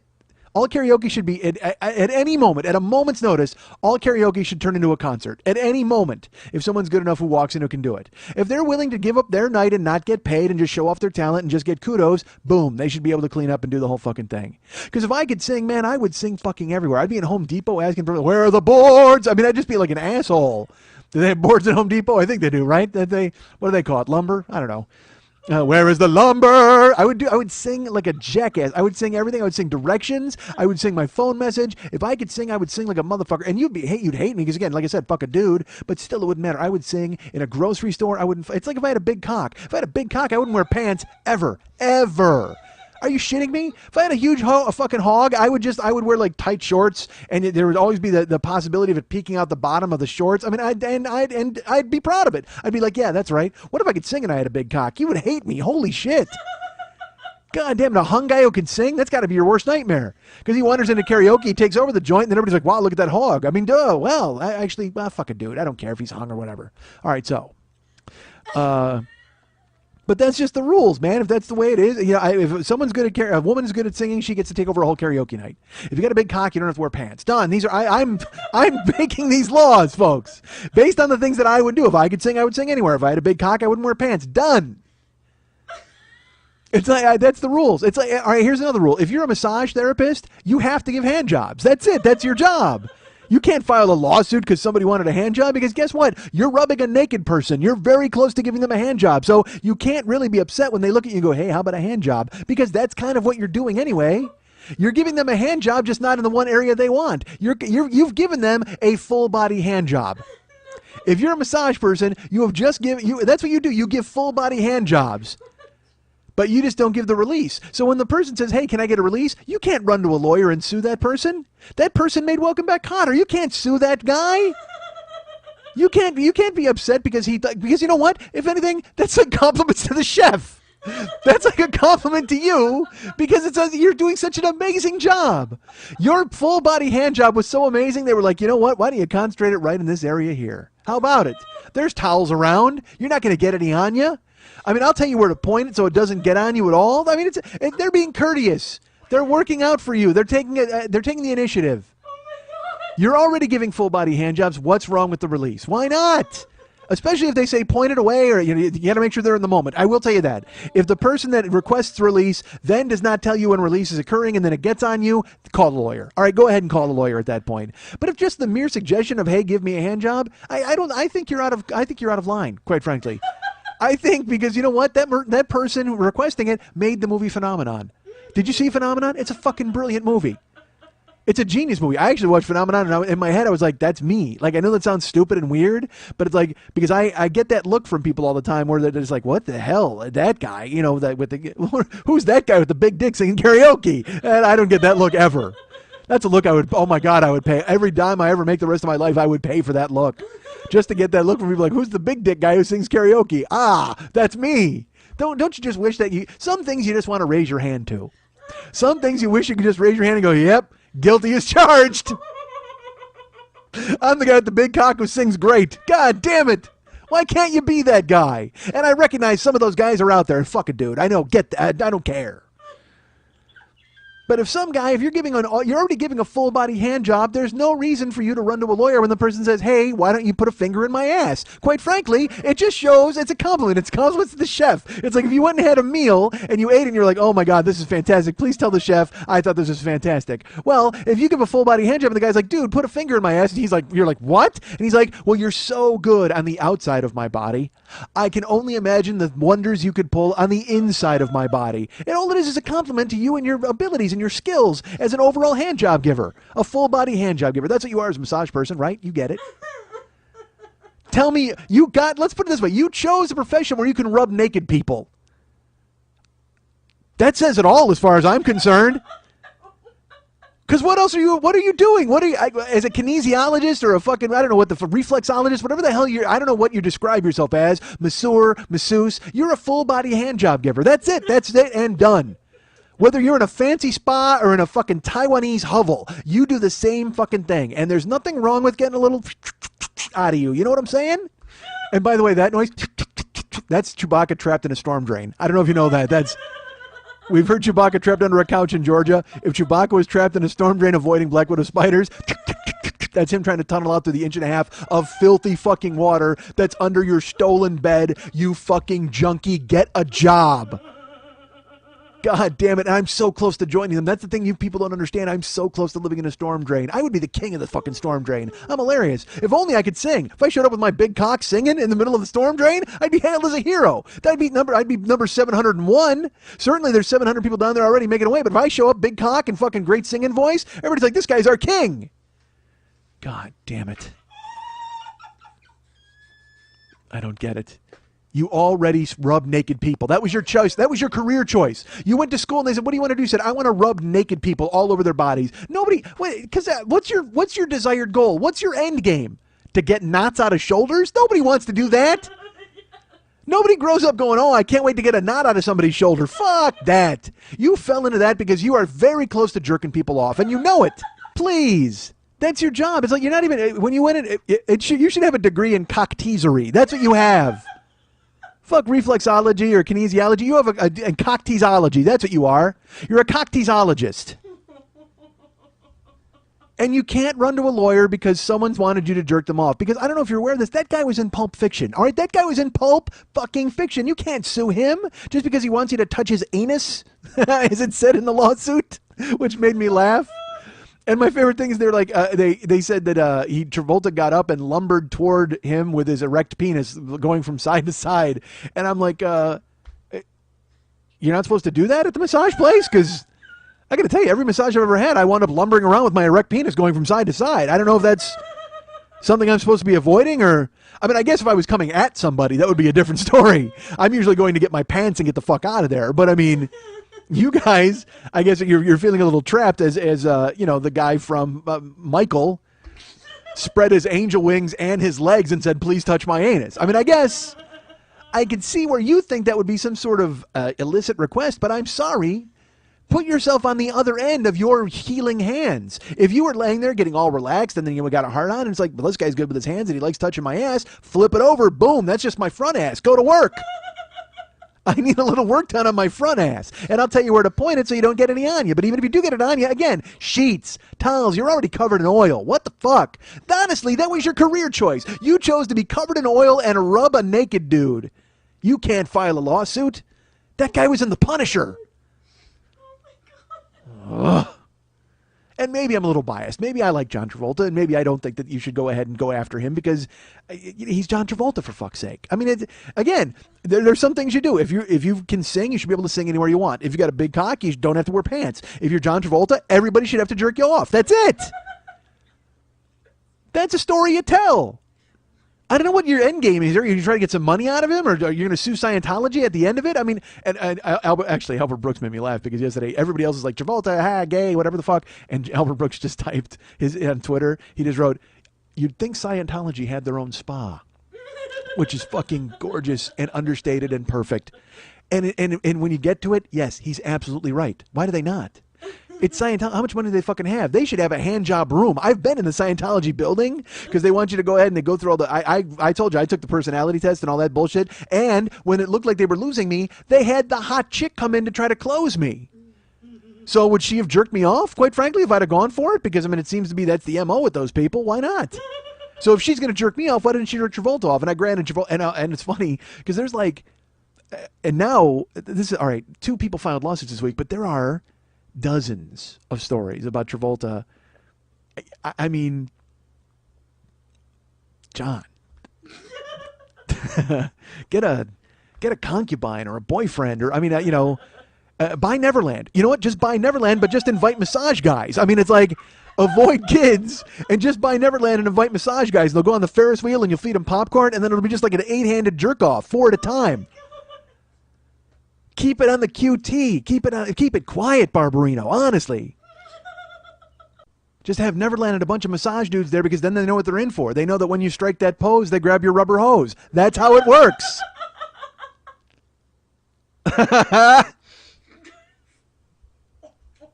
Yeah.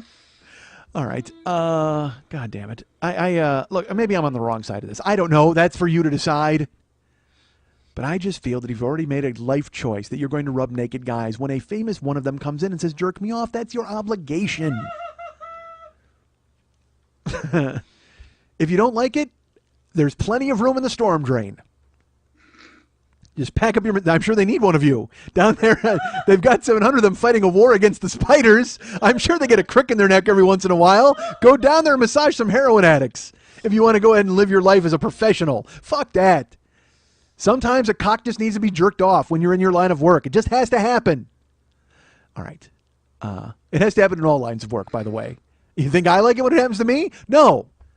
But when I work as a security guard in a quiet, dark place, and sometimes people show up and they're like, hey, you got to do this? I got to do it to keep the building safe. All right. Yes, I like John Travolta. Back off. I don't need you to be mad at me. I just love the wording of it. And again, here's the thing. If you said John Travolta approached you and whatever the fuck, and you're in your lawsuit, that's fine. But then they always embellish with like these crazy things that can't be true. But even if they are true, they make no sense, and they ruin your lawsuit because they sound untrue. It's like, all right, I can actually believe that John Travolta came in and whipped it out and said, hey, jerk me off. And you were like, no, pray tell. And you got the vapors and you almost fainted. That's fine. Good for you. Even though you're used to seeing naked cock all day long, that's your job. But that's fine. But you act that Travolta's one illicit request. I'm sure that's the first illicit request you've ever gotten. As you learn, I'm sure you learned you were on Sunnybrook Farm, you and Rebecca, and you were learning massage in the barn on the animals. And then your parents were like, well, don't go to the big city. You don't know what kind of hand jobs are lurking. And you're just like, oh, Ma, it'll be just as easy as it was here on the farm. And then you make your way to the big city and you get a job at a fancy French spa and you massaged 1 million people and nothing bad ever happened until evil John Travolta came in and forced you to look at his cock. All right, fine. Maybe that happened. I can almost believe that. But then, in the actual lawsuit, the guy said that Travolta started yelling at him about Hollywood Jews, and Jews ran Hollywood, and they forced him to have gay sex, and that this guy would learn to like it. Like this weird, the paranoid, delusional ravings of a guy who stares at cocks all day. Quite frankly, that's what it sounded like to me. So it just invalidated his complete lawsuit. Because although... when you go this way, maybe it was a brilliant idea by Travolta. Maybe Travolta actually started screaming about Hollywood Jews who made him gay, and then this guy should be gay as well. And then he's also screaming at the guy, like they said that the guy said that Travolta said he wasn't even gay when it started, but then he started having sex and he made millions of dollars, and so he learned to be cool with it. But is that threat implicit with telling the massage guy eventually he's going to make millions of dollars by doing this? Jerk me off. Eventually it will lead to $1 million empire where you'll own your own jet. That's basically what he's saying. And not only will you own your own jet, you'll have your own jet. You'll have a kid named Jet and a jet.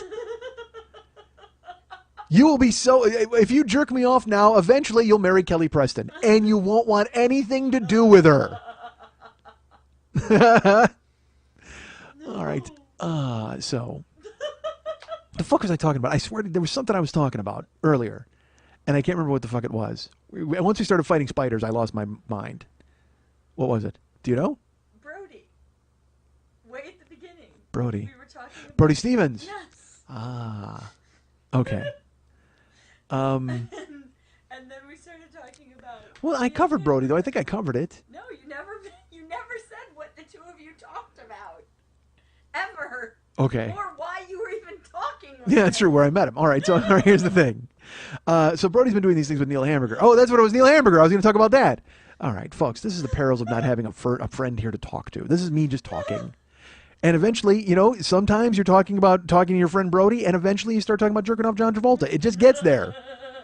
And in the interval, you fight spiders with flamethrowers. That's how it works on this show. You know it and I know it. Jump on board. Saddle up that spider and ride with me into the storm drains. We're clearing them out. Maybe that's what I do. You know what? Maybe I become the king of spiders. If I can control the spiders, I can control the storm drains. And then I'll control the earth.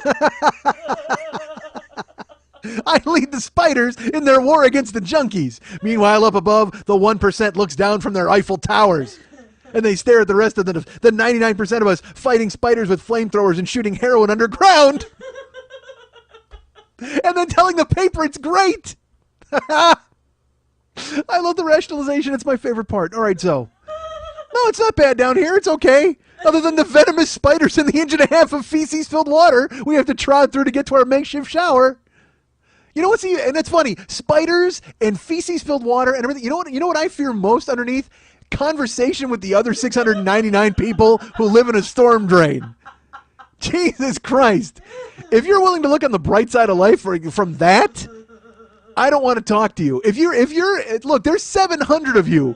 You can be a hive mind for change. If you just get together and go, hey, why don't we get the fuck out of this storm drain and avoid the spiders? Is heroin that much of a fucking lure to keep you down there? If so, you know what? All of you share a fucking needle and die. That's a grim note, probably, as I was earlier. Well, actually, I was going to charge in there as the king of the spiders and take them over. So what the fuck do I care if they die? I hope they do die so I can slip in there and steal their beds. Their fancy beds. All right. There was something there. What was I talking about? Brody and Neil. So I was talking to Brody. I saw Brody at Jimmy Pardo's pilot taping, which was Thursday, I think, last week. And I saw Brody there, and he was working warm-up. I didn't get to talk to him beforehand, but I talked to him after. By the way, and Pardo's pilot was great. It was so good, and it's so funny. I'll tell you this: it actually reinforced why I don't do stand-up anymore. Why because I do the one man, and when I do that, it goes very well. People are very nice, and they allow me to be indulgent and do the things that I want to do. But watching Pardo's show, man, it's a show where he has comedians come on, and they actually perform like little 5-minute sets, and then writers write about them, and it blah, blah, blah. But when I saw the guys do comedy on the fucking show, in my head I went, I can't ever go back to comedy. Like, it was this weird, I've already talked myself out of doing it anyway. I don't do it, really. I do. What I do what at the Open? You open your show with stand-up. Not really. I talk about what I did on the plane. I mean, that's not the same thing. I mean, it's indulgent because it's not tightened and honed. If I went up on stage at that show and did what I wanted to do, I mean, it's 5 minutes. I mean, fuck, what the fuck do I do in 5 minutes? I couldn't even, we're still trying to get to Brody, for fuck's sake. I talked about Brody, an hour ago, and now we're still digging around looking for Brody? So that's what I'm saying. It's like, I love this. This is my niche, and I love doing it, but it's so antithetical to what stand-up is or could be. Because here's the difference is, it's the difference between a guy who can handle himself in a scrap and a professional fighter. That's what it is. Because you know what? If I show up and I'm in a fight, I could hurt somebody pretty bad if I landed. That's the thing. I would square up, and if I was able to land a shot on someone, I could probably hurt them because I got a big fucking, big hand, and I mean, I can generate some. I'm a big guy, but I would just, in the meantime, just be flailing in the dark as this guy picked me apart with jabs and dominated me because he's a professional. I watch professional comedians at that taping, and I realized just how far I am from being a professional comedian again. Because I was one for the longest time. I worked stand-up, I worked the road, I did those things, and it's a skill you need to keep doing in order to be good at it. And so that's why I keep telling myself, boy, I need to go do stand-up again. But then I see those guys, and they are so far ahead of me. I mean, it's just there was a guy, Pete Holmes, went up. We all know Pete Holmes. I've met Pete once. He wouldn't know me if he saw me. But on Jimmy's show, he was fucking hysterical. He was so good. And then Shane Moss went on after him, and he was great. And then the second taping, as good as Pete and Shane were, okay, the second taping was a guy named Julian McCullough, who I don't know. I don't know Julian, never met him, never seen him. I've heard the name, don't know anything about him. He goes up, and he was staggeringly good. I mean, like, he was so funny and quick and sharp. And then they do this thing because there's at the end the writers have to write jokes about your set, and then you kind of roast one another back and forth. And Julian was the funniest guy on the stage. I mean, he was jumping all over their bits and coming up with his own bits because his stand-up was great, but then when he sat down for the banter part, god damn was he funny. And even worse, he's really good looking. So you're like, oh, so you know who he is? He's fucking great singer, big dick guy. That's who he is. Because he's really good looking and extremely funny and good at what he does. And you're just like, oh no, that's not fair. That's not fair at all. Go live in a storm drain. Make it fucking, you know, that's what I should do. I should go and be the king of the people in the storm drain and just have them do my bidding and kidnap like good looking people who are great at stuff. So eventually it gets down to where I could wander in and my mediocrity could actually stand out. I need to kidnap and take care of all of the really good comedians, so eventually they'll just look at me and go, well, you're left, and I'll go, fine, let's do this. And then I'll change the paradigm of stand-up comedy. Because right now it's all clean jokes and well-written punchlines and some callbacks and really sharp writing. And instead, why don't you just get me, who will talk for 2 hours until he finds a funny thing and never complete a thought. Literally, let's just hire fucking ADD and genes. So Julian McCullough was just fantastic, and I was we went. I was sitting with Pat and Chip, and Karen was there too. We brought Karen, and she was just like, this guy's funny, and I'm like, yeah, he is, you know. And it's that paying. There's a great line in Mad Men this week, and it was so funny. I related to it. Don Draper's wife Megan. I'm not spoiling anything. Well, yes, I am. I am spoiling something. If you didn't see Mad Men this week, stop listening. Don Draper's wife Megan. She wants to do something else. And so she comes to him to tell him. And she said, I have to tell you what she did. Spoiler alert. She wants to be an actress. And she stopped being an actress to work with Don at the firm. But now she's decided she wants to be an actress again. And she tells Don, you know, the thing is, I don't even want to go to the theater anymore. Because all I feel, instead of feeling good for my friends, is I feel envy. And I know that after envy will become bitterness. And I heard that line and I got chills because that's exactly how I feel about comedy clubs. Because I missed it. I've said it many times. I missed the boat on it. I stopped working it and I never got anywhere with it and not where I thought I should have been. And so when I go to clubs and I see people, I can't even laugh. Like I want to laugh and enjoy it and I want to have fun, but part of me always, the wheels are turning that I should be doing this. I should be fucking doing this. And my anger and rage at myself comes out while I'm sitting there. So at Pardo's Pilot, it was great. I'm happy for Jimmy and I'm happy for all the people that are involved. And my friends Matt and Boris created it. And you're always excited for them. But at that same time, you've got that faraway voice in your head that says, you should be doing this. Not their show, but I mean, I should be doing a show. Because I remember when I was working on like Starface or on Funniest Pets and People, and you would be, well, you know, on Starface especially, you'd be on the set. And you'd see your jokes come to life. As you know, granted, Danny Bonaducci stomped all over them, but still, they came out, and then you saw your trivia questions, things like, and we were hanging out at craft service, and you're kind of you got to go with the script backstage. It was life, and it was vibrant. It's what I want to do, but I've missed it. I can't do it. Nobody knows the fuck I am. I've burrowed into a stripper's kitchen, and this is where all my funny lives. I mean, it's like. I wish it wasn't true.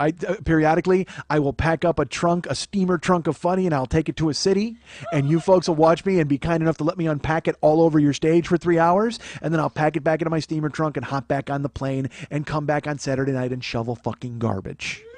So, and that's my fault. You know what I mean? It's just, but it doesn't change the fact that when I go to a comedy club and I want to start doing stand-up and then I sit there and they don't know who I am. That's the thing is I have to re-audition for people. They don't know that I'm good at it or if I was ever good at it. Because that's the thing. I am and I was, but not like these guys. After fucking Julian McCullough went up, Tommy Johnigan went on. Tommy Johnigan's done Letterman like 4 times. And I remember watching him on Letterman. I'm like, that guy's funny. I liked him. He was very Midwest and very funny. Seeing him live for 5 minutes made me realize I'm not even the same fucking stratosphere as that guy as a comedian. I mean, he was crushing, and I don't think he breathed the entire 5 minutes and just hammered everybody with funny. And Karen could not stop laughing. She would laugh over and over at everything he said, and she looked at me. She said, "This guy is hysterical," and I'm like, "He is. You're helpless in the face of greatness. I mean, there's nothing you can do about it. And also, when you want to be that." And you watch it unfold in front of you, and you realize that you can't be that. You're like, oh my, but I could. That's the thing, is I could and I have, and I've been funny on stage, and but could I be funny in 4 minutes and pack a punch like he did? I don't know. I have no idea. But at the same time, do I want to do that? Do I want to be funny in 4 fucking minutes? I have no idea if I do or I don't, because part of me is like, well, why can't I be the guy who goes out and does 3 hours and makes people laugh? Well, because nobody wants to fucking see that, idiot. That's why. We've talked about this many times, and I'm sorry I opened the trapdoor on my fucking head. But watching the pilot really drove home how far away I am from getting back into comedy. Like, I keep saying it like, well, I got to start doing stand-up again. Like, I can just go and start doing clubs and open mics again. Well, no. There's an entire generation of comedians ahead of me who've passed me. And rightfully so. They've worked at it, and they're good. So I don't think I could fucking hold a candle to those guys. And what I need to do is start honing it and start sharpening it and make it funny and make it work, because I can do it and I did it in the past.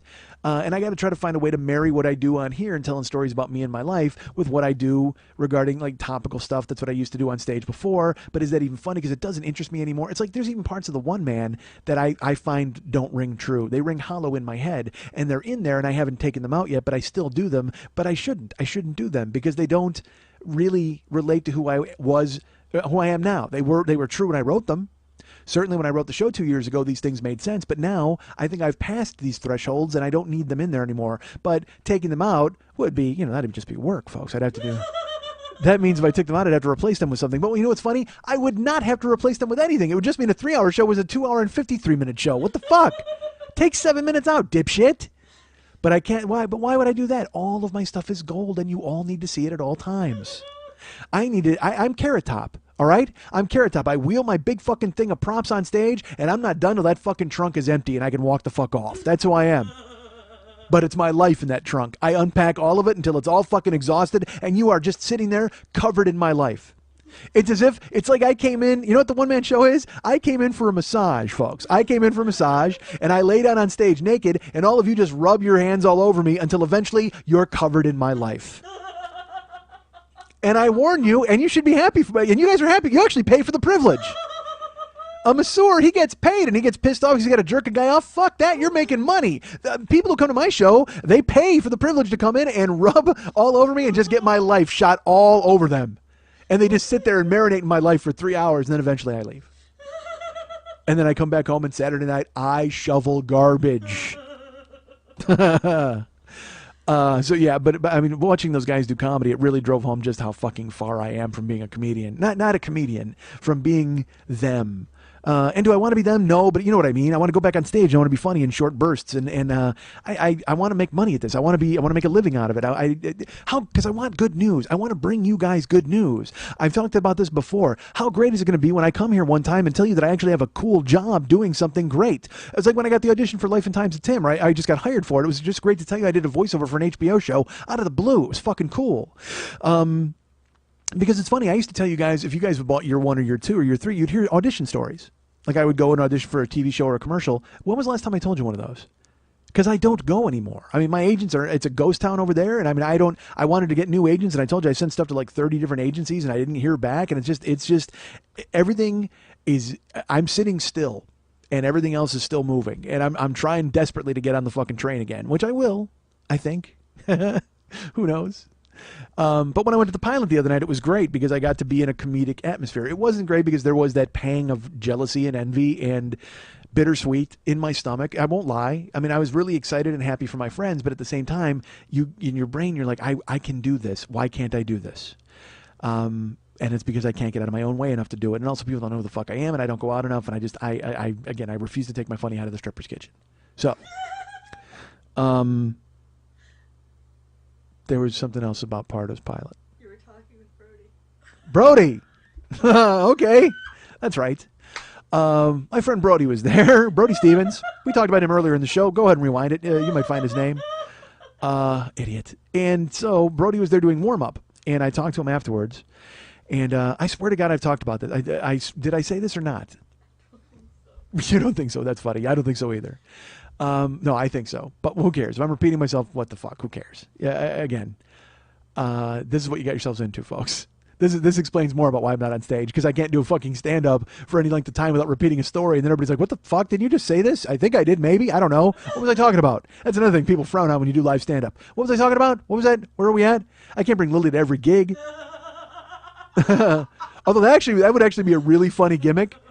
If you came with me and dressed like a hot secretary with like total heels, and you came up on stage with me with just like glasses and big tits and fucking and your legs crossed, and pretended to take dictation the entire time and just sat there, kicking with your shoe hanging off your foot, oh sexy, and I'll just do stand up and we'll never acknowledge you, And then finally, when I finally run into a wall at like the 25th, what the fuck was I talking about? And you just go, you like flip through the pages and you go, Brody. And I go, oh yeah, Brody. And it will pay off huge. I'm telling you, that would actually get a huge laugh. That would pay off monstrous. We're doing it. If you just came out and sat there the entire time and I never acknowledged you, nobody knew what the fuck was going on. They were waiting, and I did 25 minutes of stand up. Oh, how fucking great is that idea? You're just like hot and dressed up in like a man's white dress shirt and a black skirt with black hose. I haven't thought about this much.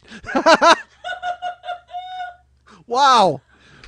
This sounds like something I've been thinking about a long fucking time, but it's not. I swear, I just thought of it now. But yeah, man, if you had like a man's white dress shirt on and like a black skirt and black hose, and then like your heels and one heel hanging off your foot, and you're just like taking dictation, and your hair in pin curls and fucking glasses. Oh god damn it! All right, and even though you can't come to every town, perhaps in every town I could put an ad in Craigslist and find an actress to play your part. Must have 44D. 2636 and must be willing to sit there and not say a word for 20 minutes. And must actually be able to take dictation. I'm sure you can find those in every city. All right. So you were talking to Brody. Talking about Brody. You should flip the pages.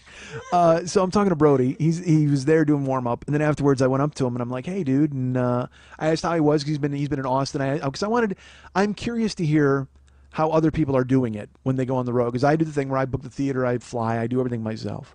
So I knew he'd been doing some on the road gigs with Neil Hamburger, and he'd been going to see. He was in Seattle at Chop Suey. He's going to Wichita. He's going to Austin. He was in Austin at the Moon Tower Comedy Festival, and I'm like, how'd that go? He goes, good. And I said, well, your tweets made it sound like you were in a bunch of different shows. He goes, yeah.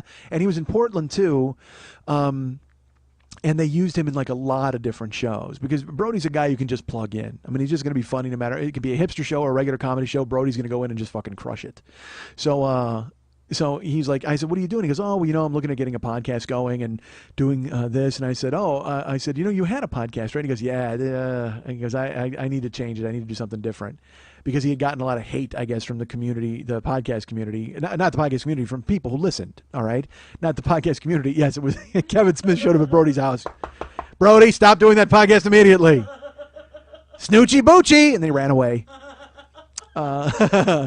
Because Jay and Silent Bob tell you not to do a podcast. That's actually a new podcast right now on the Kevin Smith Network. Jay and Silent Bob tell you not to do a podcast. But it's funny because I told Brody, I go, I listened to your first, because I did. I listened to his first podcast, and it was over 2 hours. And literally, he would get up from the microphone and walk away and still talk. And he had two other guys on microphone, but then he would walk around the studio and just be talking about stuff, and you couldn't hear him, and he would wander off, and it was just an odd melange. I mean, it was just like a weird thing. And I even said to him, I go, yeah, I did hear it. And he started laughing, and he goes, yeah, it was. He goes, I misjudged it. He goes, because I thought it was going to be something different, and I didn't realize the audio aspect, because I guess there was also video, and he played to that more than the audio. But now he's looking at doing another podcast. I was like, well, that's great. And he's like, you ever do a podcast? I said, yeah, Brody, I've actually been doing one I'm in the 5th year of my podcast now. He's like, wow, seriously? I said, well, I've been doing it 6 years. I said, I did a year with Jimmy on Never Not Funny, and then I actually started my own show a year later. And he's like, wow, how's that going? And I said, oh, it's going good. I said, I book myself on the road, and I do a lot of, oh, wait, I wanted to talk about Neil Hamburger. Oh no, because there's a point to this. I apologize. Hold on. Because I asked Brody, because Brody's on the road with Neil Hamburger and he's doing stuff. And if you don't know who Neil Hamburger is, he is a guy who he purposely bombs. I think I was telling you this earlier, and I don't get it all the time. I'll be truly honest with you. I mean, I'll watch it, but the thing is, of course, the crowd loves it. Like they go crazy. Woohoo! Yay! He's so funny, because he's not funny at all, and it's like. Because that's what he's trying to do, and I guess if you're into it, that's fine. But once it goes past like 10 minutes, you're going, for me, again, I'm an idiot. All right, maybe I don't get it, but because I will tell you this: the first time I ever discovered Neil Hamburger was I was on the road with my friend Mike Toomey back in Chicago. I may have said this before. We were at a fucking Goodwill store and we found a tape. A comedian named Neil Hamburger. We're like, what the fuck is this? So we bought it and we put it in the car in the tape deck, and it was him live at a Days Inn somewhere in like Fresno. And this is when he would do shows in front of real crowds and bomb on purpose and tape them.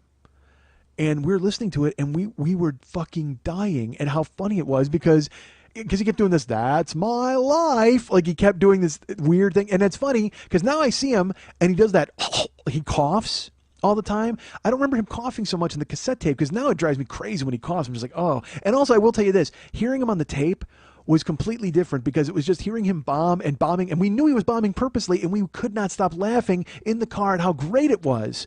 But then when you see him live and you see him in the tux, and he's purposely uglied himself up to such a degree where his hair's all pasted down with like pomade, and he's got those thick glasses, and he's like, oh, and he coughs up phlegm, and I'm like, I can't be in the room. I can't even be in the fucking room.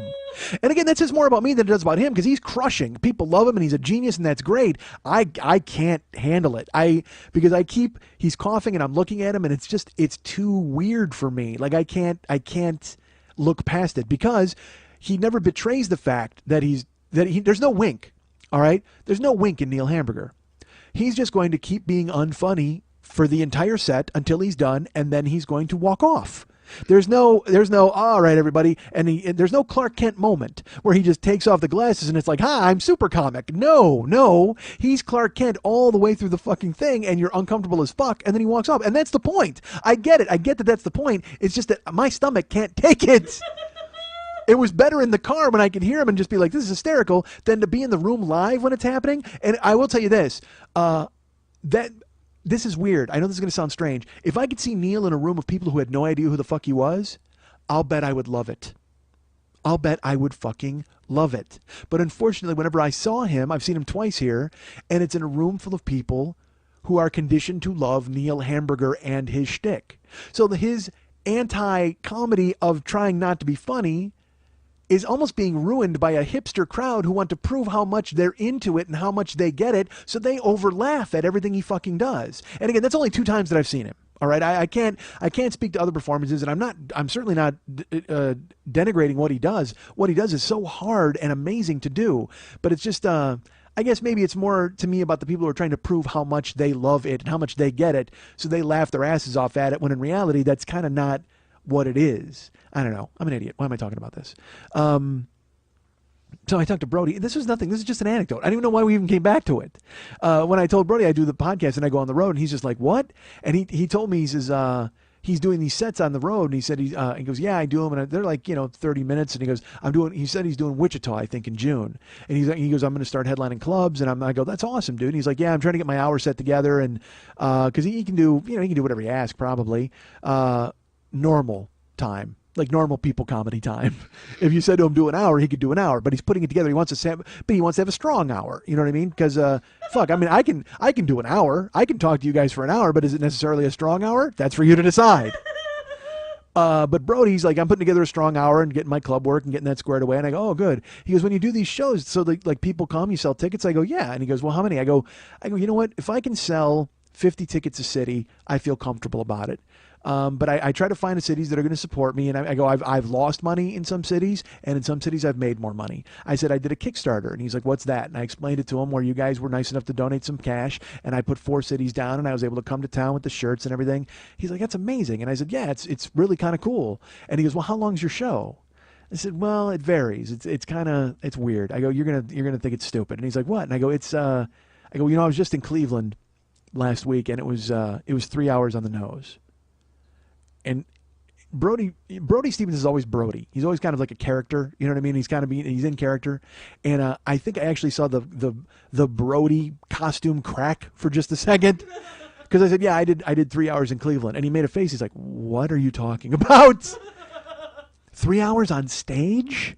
And I said, yeah. And he goes, and you talk the whole time? Like, do you have a movie? Or like, what do you do? And I'm like, no, like if there was he thought it was like a whole presentation. And I'm like, nah, dude, it's just me talking. And he's like, for 3 hours. I go, yeah, the podcast actually. I go, when I started doing the show, it was only 20, 30 minutes. And now I'm in the 5th year, and I've done shows. I did a show that was 3.5 hours long just a couple weeks ago. I said, I've done shows regularly over 2 hours and then some over 3. And he's like, but what do you talk about all that time? And I'm like, I don't know. I really don't. I said, I just talk. I talk until I'm done. I go, you know what? Sometimes it's an hour, sometimes it's 2, sometimes it's 3. It's just, if I go out of town, I got a lot of stuff to talk about. But if I don't, then I'm going to wind up talking about fighting spiders with flamethrowers and junkies in the fucking storm drains of Las Vegas for 5 hours. I mean, who knows? Who the fuck knows? And it was just, he was so alarmed when I told him that it was over 3 hours. Like, just his face, almost like he wanted to tackle me and save me from that horrible fate. And or he wants to fly to the city ahead of me, a day ahead of me, and warn them of what's coming.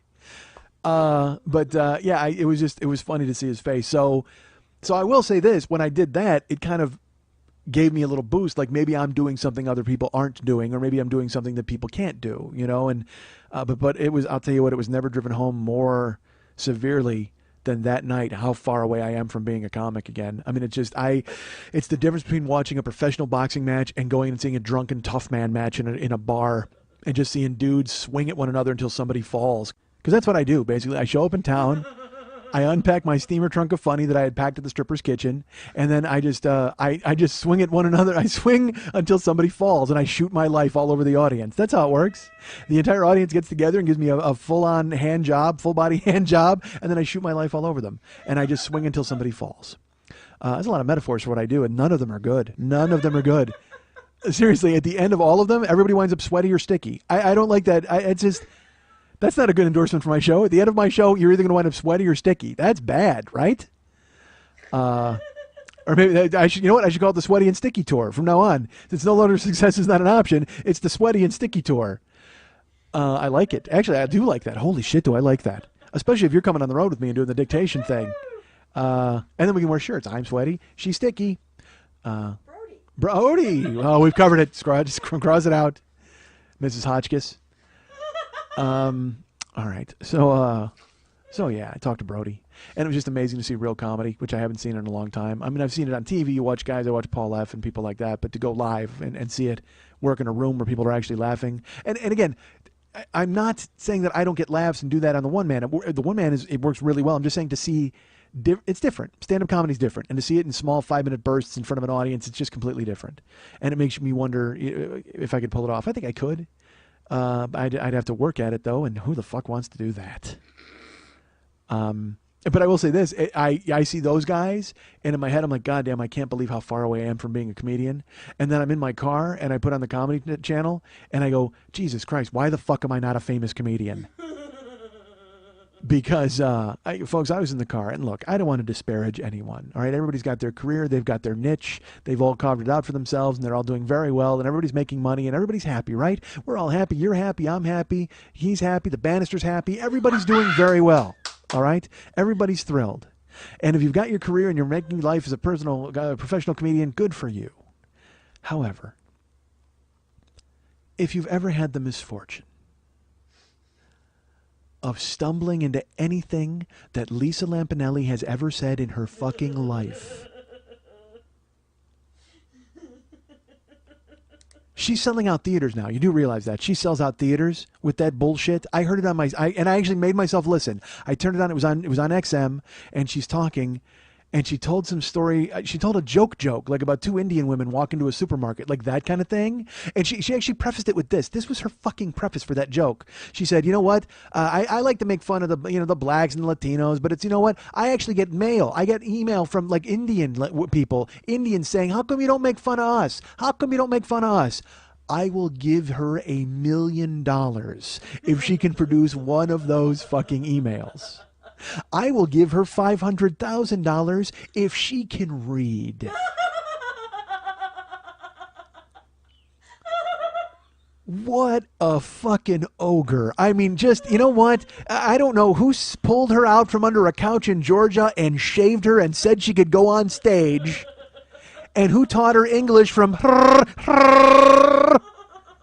I don't know what Millennium Falcon is transporting her across this fucking country, but stop. Run out of fuel. Fucking Boba Fett needs to show up and shoot her in the fucking head and take her and Solo back to fucking Jabba. Oh my fucking God. Awful. Atrocious. I can't think of any other word that begins with A that describes it. It's not even worth going past A in the alphabet. Awful and atrocious says it all. Why do I even have to waste B?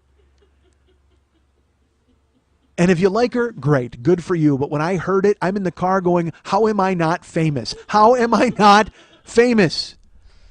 She's talking about the Indian ladies, and then she gets email from Indian people, and she starts making fun of a gay guy in the front row, and you hear the theater reverberating, like people laughing their asses off. They're going crazy. And the thing is, she uses words like freakin'. She says freakin', and I think she said poop at one point or something. It's like, why are you cleaning it up? You're making fun of every race in the world. Do you think it's less offensive for you to be a racist if you say it with like 5th grade swear words? Oh, that nigger smelled like poopy. No, it doesn't. It doesn't invalidate what you just fucking said.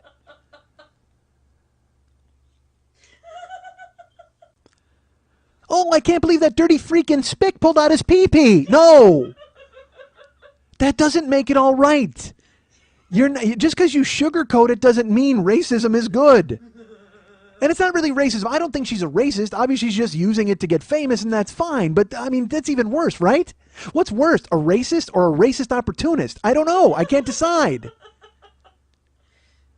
And then she had the balls in the middle of it. She's like talking about the Indian people in the email, and she tells this dirty joke about the Indians. And then she goes, come on, are we having a good time here tonight? And everybody goes, woo! And I'm like, no, I'm not having a good time in my car. Honestly, if I didn't realize this was on tape, I would stay in this car and drive in search of this show just to run over you on fucking stage. Holy fuck, bad.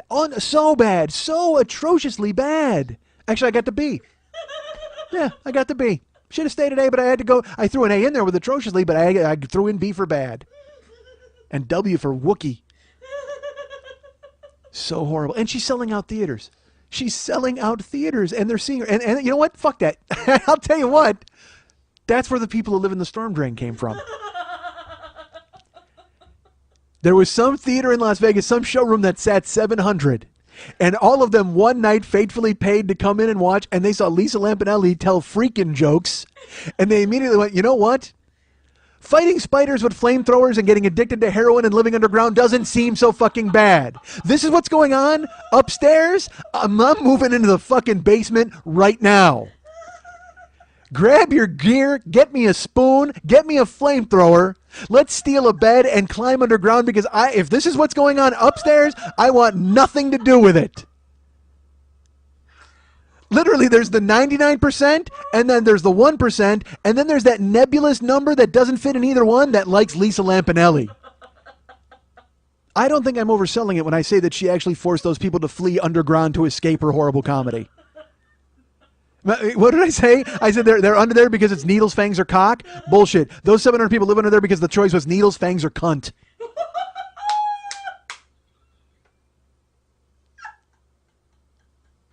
And if you ask me, they've chosen correctly.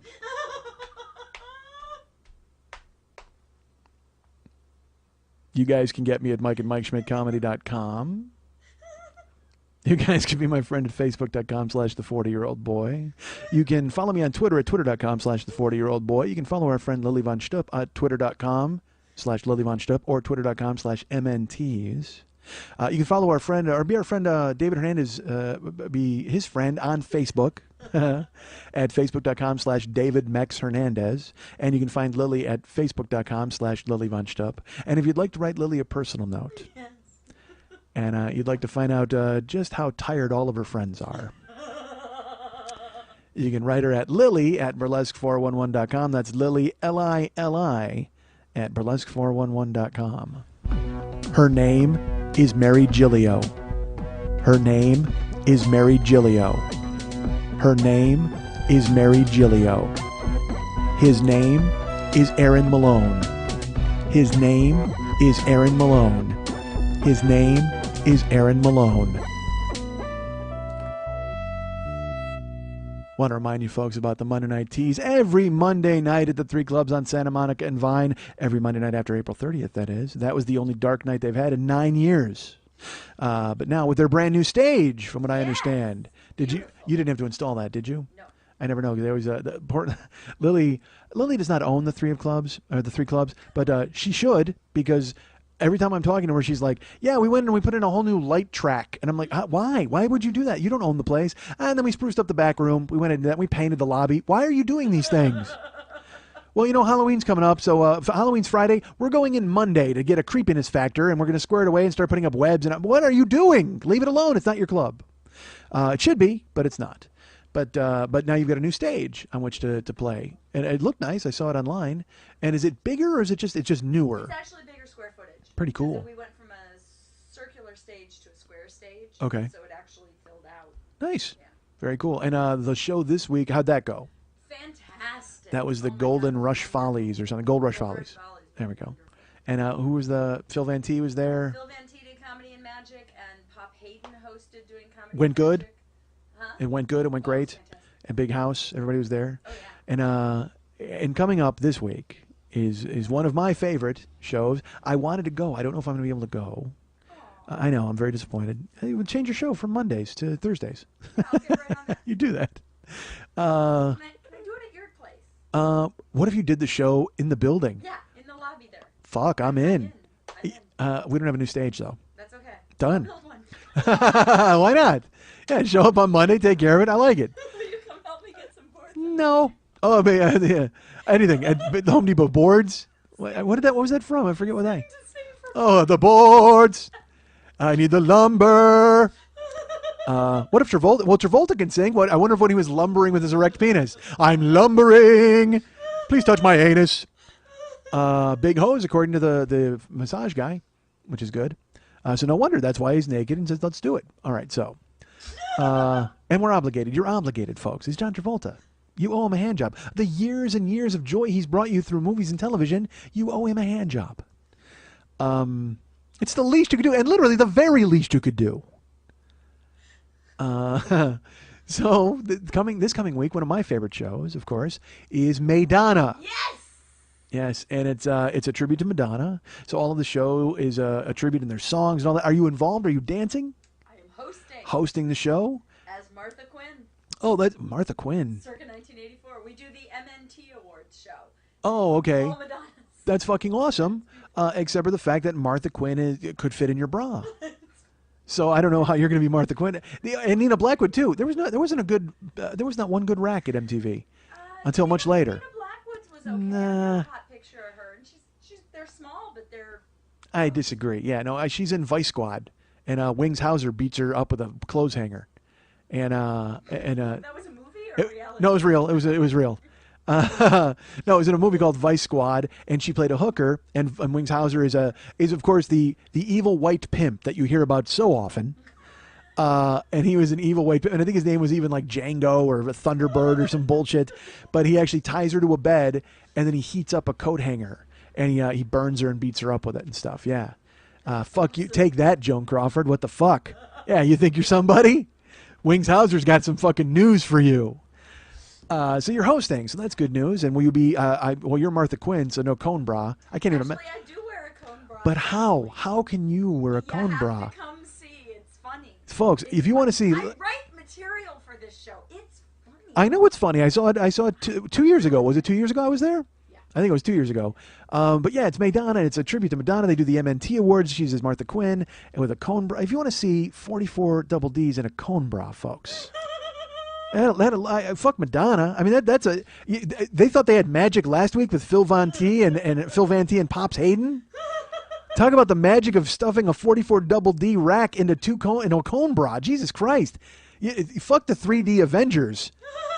That's some 3D. I said double D? Fuck that. That's 44 triple D. 3D in your face, cone bra, baby. So come and check that out. And who else is at the show? Who's working and performing? God. The lovely and talented Lex Lacroix is performing. Isabella Starr is performing. Nikita Bitch Project is performing. No. Oh, yeah. All right, listen to me. I'm going to tell you something, folks. All right, you know me. I get not obsessed, but certainly I'll find favorites among Lily's friends of burlesque. I've never seen this Nikita Bitch Project. I've never seen her perform. Lily told me that she's like, no, there's this little girl who took my classes, and then she performed at the Tees, and she's pretty hot and like amazing. Because Lily will always clue me into the hot people. Really tight. Yeah, kind of. Yeah.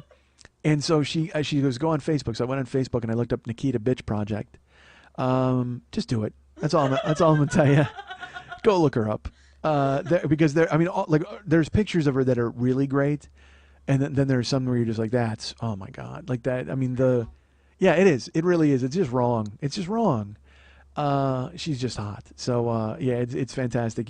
So go find Nikita Bitch Project on Facebook, and then go to the Monday Night Teas next week on May 14th. It's Madonna. Go and pay to see that, and you'll see the Nikita Bitch Project dance around and do her thing, and you'll see what you see on Facebook in person, in your face, and well worth it, folks. Well worth it. I actually might come now. Actually, that changes my mind. I might have to be there. And hey, while we're talking about burlesque, let's tell you this, folks. There is, you might remember I did the Kickstarter page last year, as I've mentioned. Well, when I did Kickstarter, I had to film a video for Kickstarter, and I didn't have the fucking first clue of how to do it. Lily was going to help me, and she wasn't sure what she should do. She was going to film it, and I was like, I don't know. I said, it has to look professional. That was the one thing that scared the hell out of me, is I didn't want to put up something looking for funding and then look like a fucking jamoke in the video. So she's like, well, I have a ton of friends who do videos. Why don't I try to contact somebody? So she contacted her friend Brian Janes. Brian C. Janes. Fuck you, pretentious C. It's Brian Janes. How mean is that? The guy, it's his name.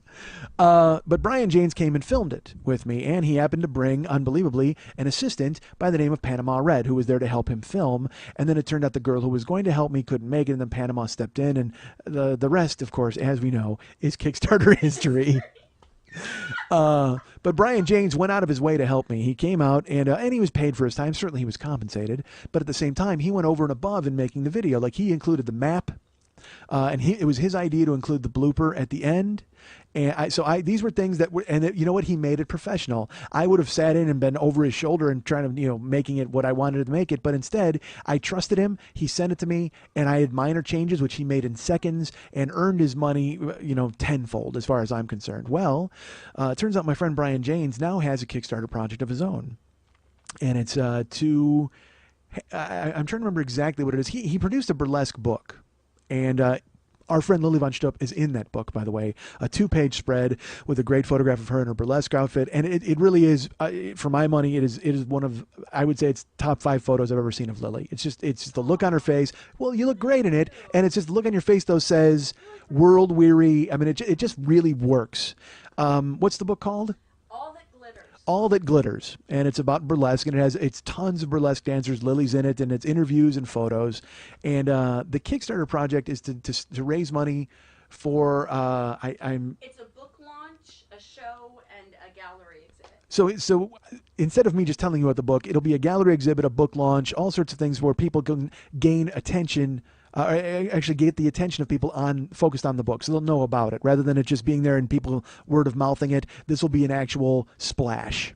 So he's trying to fund it via Kickstarter, and he's got some great rewards down there. One of them is amazing. It's like a photo session, which would normally run double what he's charging on the rewards. And so if you can go there, if you can help him out, great. If you can't, I totally understand, because folks, I'm in your fucking pocket at all times, and I'm about to be in your pocket more in the next 5-10 minutes here. But Brian was good to me and helped me out when he wanted to help me out, and it's worth it to just look at the page and watch the video and see what he's done, because the book itself, I mean, if anything, maybe you visiting the Kickstarter page brings the attention to the book, and then maybe you buy the book. I mean, who knows? Maybe you donate or you don't donate. Maybe you think about buying the book. It's worth it. I can tell you, I looked at it today, and it was funny when Lily showed it to me.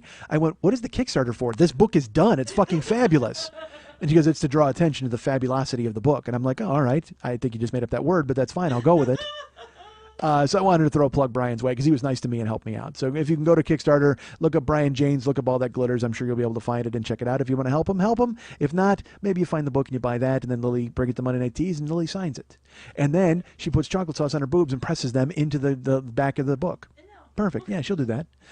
So look forward to that. And also don't forget Madonna at the Monday Night Teas. If you guys go to facebook.com/the40year-old-boy, you will go there and be my friend. And what are you doing?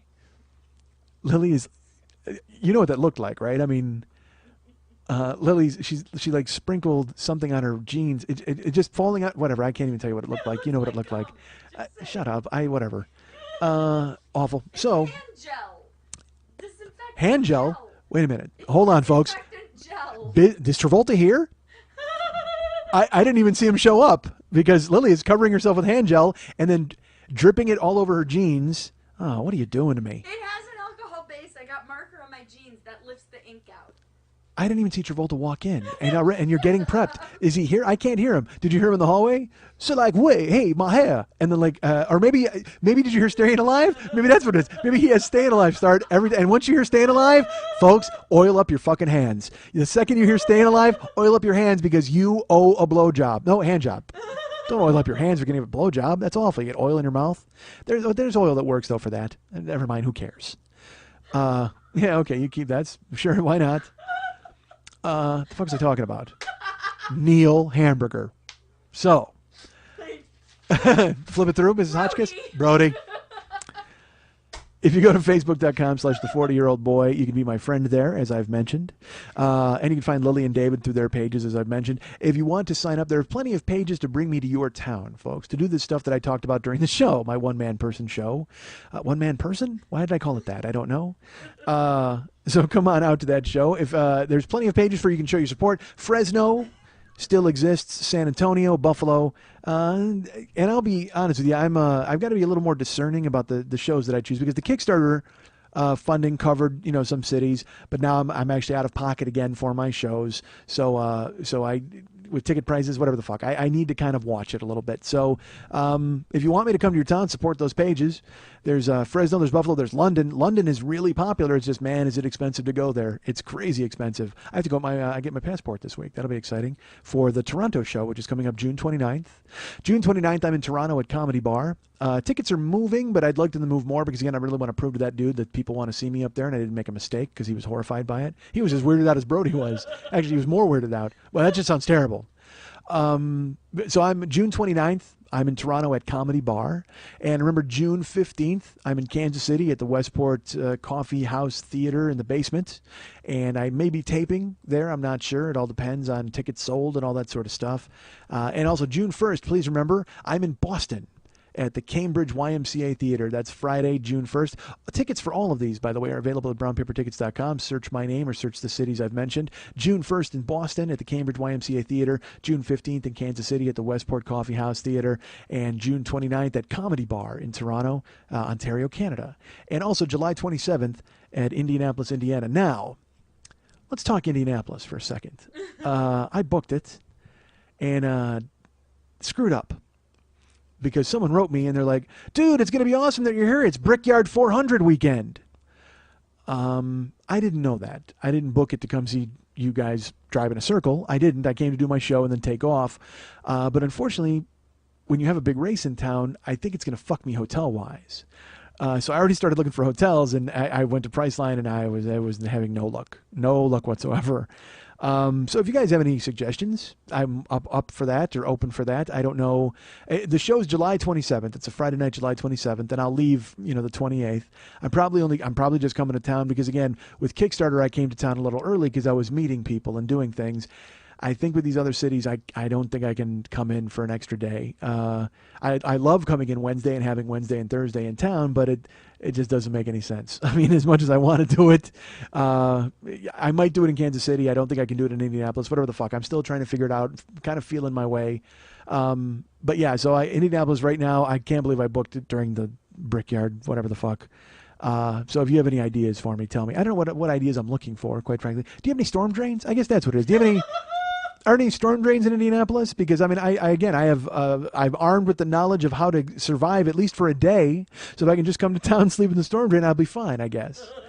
And you don't have any spiders there. No Black Widow spiders, certainly. So I'm excited about it. So that's July 27th at the Indy Fringe Theater in Indianapolis. And I will say those tickets not moving. So if you want, and again, it's months away, but it would be nice to see some momentum because you guys were the first city, I think, on Kickstarter, actually. So why not prove it? Why not? It took me 2 years to find a venue, so buy some tickets. That would be great. Indianapolis, Boston, Kansas City, Toronto, all booked. Detroit, still looking for a venue, trying to make that happen. And a couple other cities I've also made some phone calls on. And speaking of phone calls, yes, Gio, I will call you, I swear. I finally called Ryan. I finally called my web guy to get him squared away. And he's been great, so we're implementing the changes. That's all coming up, and we've got some other stuff. There's, if you go to MikeSchmidtComedy.com and you go to the Joe Business page, there's the link there for tweakedaudio.com/40. If you go to tweakedaudio.com/40, you can go ahead and buy autoerotic asphyxiation earbuds and also cock-ring watches. Those are available. Tweaked has been very good to me, so be very good to them and help them out if you would, because they help me out when you help them out. So go to tweakedaudio.com/40, and then there's the link there for Zazzle with mugs and mouse pads. For the time being, if you want a mouse pad, get it now because they're coming down. I'm tired of saying mugs and mouse pads, and I think we're going to something different. I know we are because I've seen the designs, but it's coming up. So in the next, so if you want a mouse pad, because I mean you haven't bought it in 2 years, why not rush now? But it's coming down. I'm sure you've been waiting, just like the people in Indianapolis. You're waiting for the last second, but I'm telling you that last second has arrived. It is now doomsday for the mouse pads, folks. So if you want them, grab them. And then there's a link there for download sets. There's the year 1, year 2, and year 3. That's there's the Return of the Schmidt, the Fellowship of the Schmidt, and of course the 2 Schmitties, and also the Lord of the Schmidt set, which is all of them combined. You can get all 3 for the price of $60, and that's also changing in the coming weeks. They'll be coming down, and the Lord set will be disappearing, and some new thing will be in its place. I've already seen the designs for that, and that's what Ryan is very hard at work doing. So even before I get the rest of the website done, I think we'll have the other stuff ready. But so just be patient. If you want a Lord set, though, buy it, because it's going to be coming down very soon. And also, you can donate to the show. In the upper left-hand corner of every page on MikeSchmidtComedy.com, there's a little Schmitty, got his pocket out. Click on him and make a one-time donation, or make a $2 a month, $5 a month, or $10 a month donation. And then perhaps your name will be mentioned on the show, which it will in the coming weeks, I swear, once I sit down and I get all my paperwork squared away. Because I used to have a list, and then I don't have a list anymore, and then I started to do the Kickstarter stuff, and those names are being mentioned. It's a festival of names, folks. I'm mentioning everybody. Everyone's getting mentioned. Even Bed and Breakfast guy gets mentioned on this show, for fuck's sake. He's going to be so mad at me. Now he's going to write me a note. Do you ever notice that when you call me Bed and Breakfast guy, you say it in a mean way, but if you came to my bed and breakfast, you'd love the bed and the breakfast? Yes, I probably would. What if he's in a storm drain? What if he has a bed and breakfast in a storm? Wait, look, in the fuck bed and breakfast. In the storm drain, they have a bed, and I'm sure they find breakfast eventually. But I guarantee his bed and breakfast is spider free. So donate to the show. That would help. And I'll say your name eventually. I promise. I swear. And I'll tell you this, folks. I am sitting here ready to go. I worked out yesterday. I worked out after I talked to you. I visited Richard and hung out and worked out. And then my back seized up and I couldn't work out Friday. I was supposed to go visit Richard, the trainer, and I couldn't move. It was weird. I went to the Pilot on Thursday night, and I kept shifting in my seat because I couldn't get comfortable because my back was fucked up, my lower back. And but I was like, oh, well, I'll be okay. And then Friday I woke up and I was supposed to go train, and I could not stand up straight. I was like at a weird angle.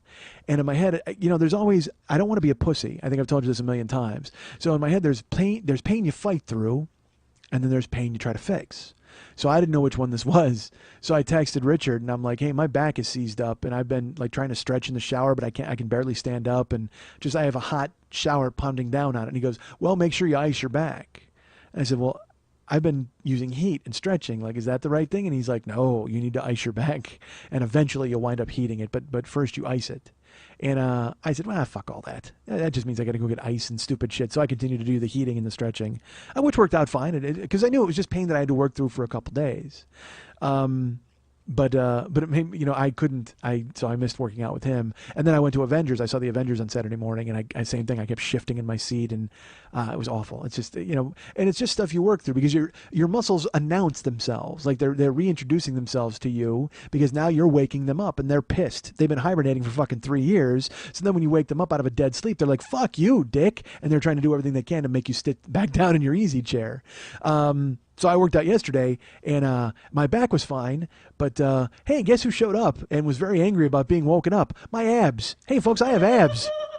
I forgot that I had abs, and last week when I was working out with Richard, I did core work. So I did planking, a ton of planking, and then I did the thing where you lay on your back and you do a sit-up, but over your head you're holding a Bozu ball and you meet it with your feet. So you do a leg lift and a sit-up at the same time, like an inverted, like a V, you know what I mean?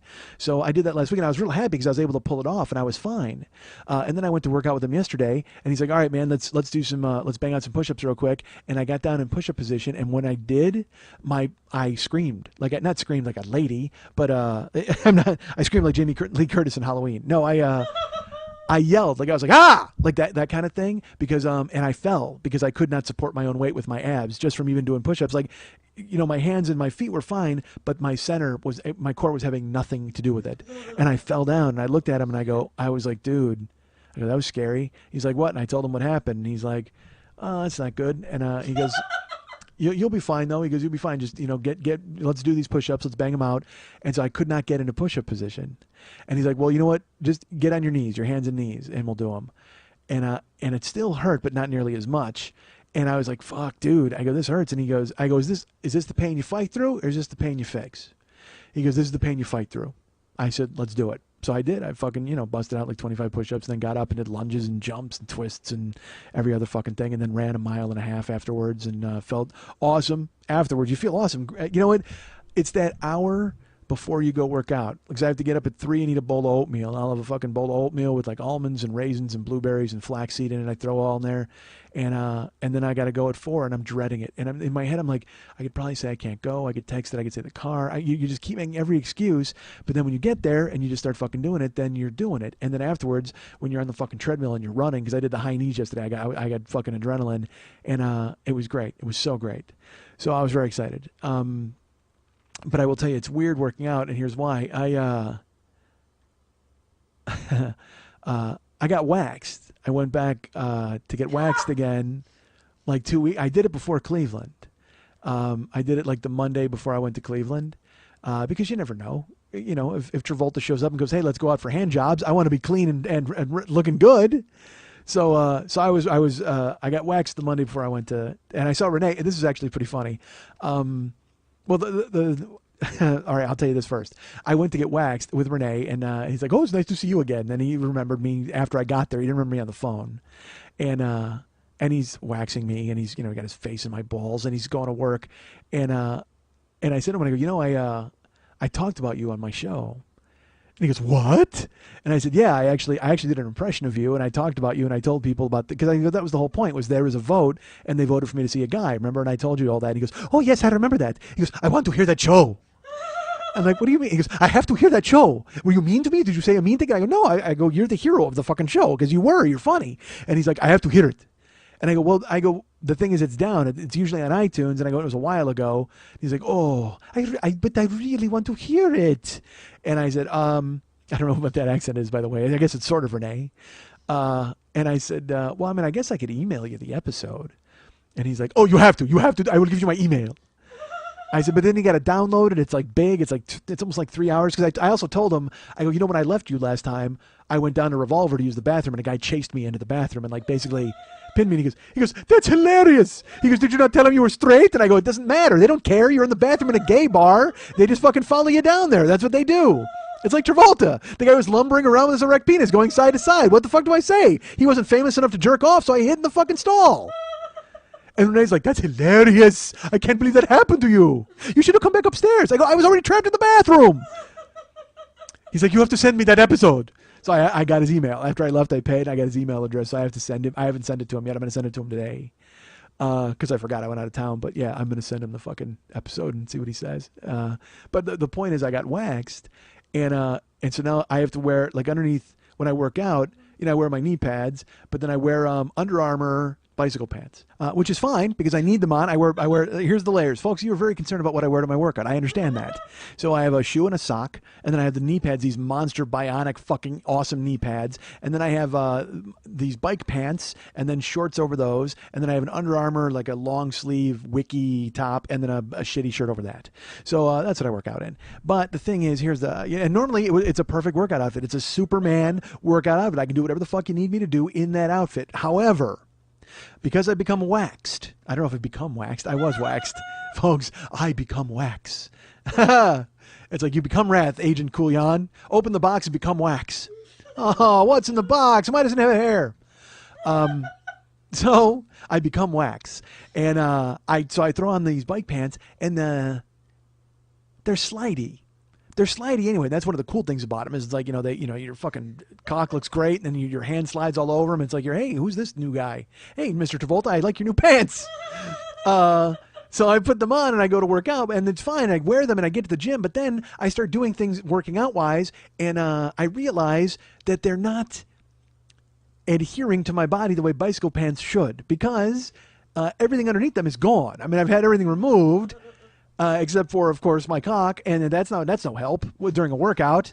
He's pissed off I'm there, but there's no traction for these pants to grab onto. So he has me doing stuff like running and doing lateral shifts and then jumping up and down. And when the jumps are the worst, because then I do jumps, and then my shorts are like sliding, because my shorts used to slide off the bike pants, but I didn't care because I was getting into shape, and I was like, oh, well, I show a little ass, who cares? Everybody likes it. But now the bike pants themselves are sliding off. So it looks like a fat guy is just shedding his dolphin skin right there in the middle of the fucking gym. It's terrible. I'm jumping up and down and it's sliding off. And it was, what was cool was Richard was like, he thought it was great. He's like, oh, Big Mike, look at that. He goes, you're already losing weight. My Big Mike, your clothes are falling off. And I go, nah, dude, it's like I purposely wear these giant clothes and there's this. And he goes, well, no, man, it looks like those clothes don't fit you anymore. You must be losing weight. I go, no, really, trust me, you don't want to know. You don't want to know because there's no traction. That's the thing is there's no traction for my fucking slidey pants to hang on to. So they're slipping off. And then also, if they slide off, then everybody in the gym is like, fat, waxed guy, oh my God. It's like, that's got to be a tragedy on the level of call the cops, right? Don't you think? I'm worried about guys with open wounds in the hot tub, but then I immediately flashed waxed bag at everybody, and like the whole situation changes. So I'm like, look, you don't, trust me, you don't want to know. And he goes, well, what is it? Why don't they fit? And I go, trust me, you don't want to know, because that's not a conversation. I'm embarrassed having that conversation with you people. I certainly don't want to have it with Richard, my hero, the love of my life. I don't want to drop that in his lap. Hey, well, the thing was Monday I got waxed and now these are sliding off and eventually you're going to see that I don't have what? There's no, what?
Because I have a tone.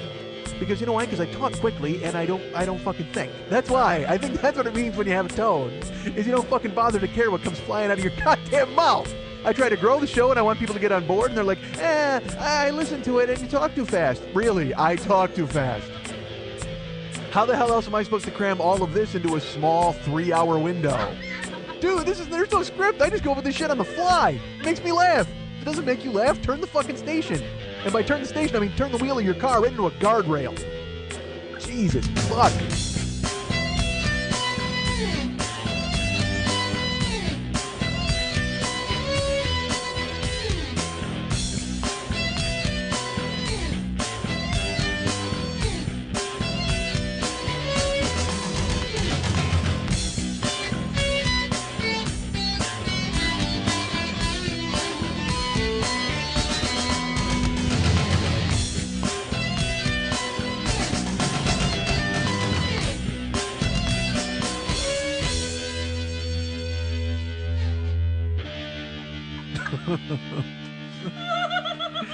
Hey, where are you going, boy?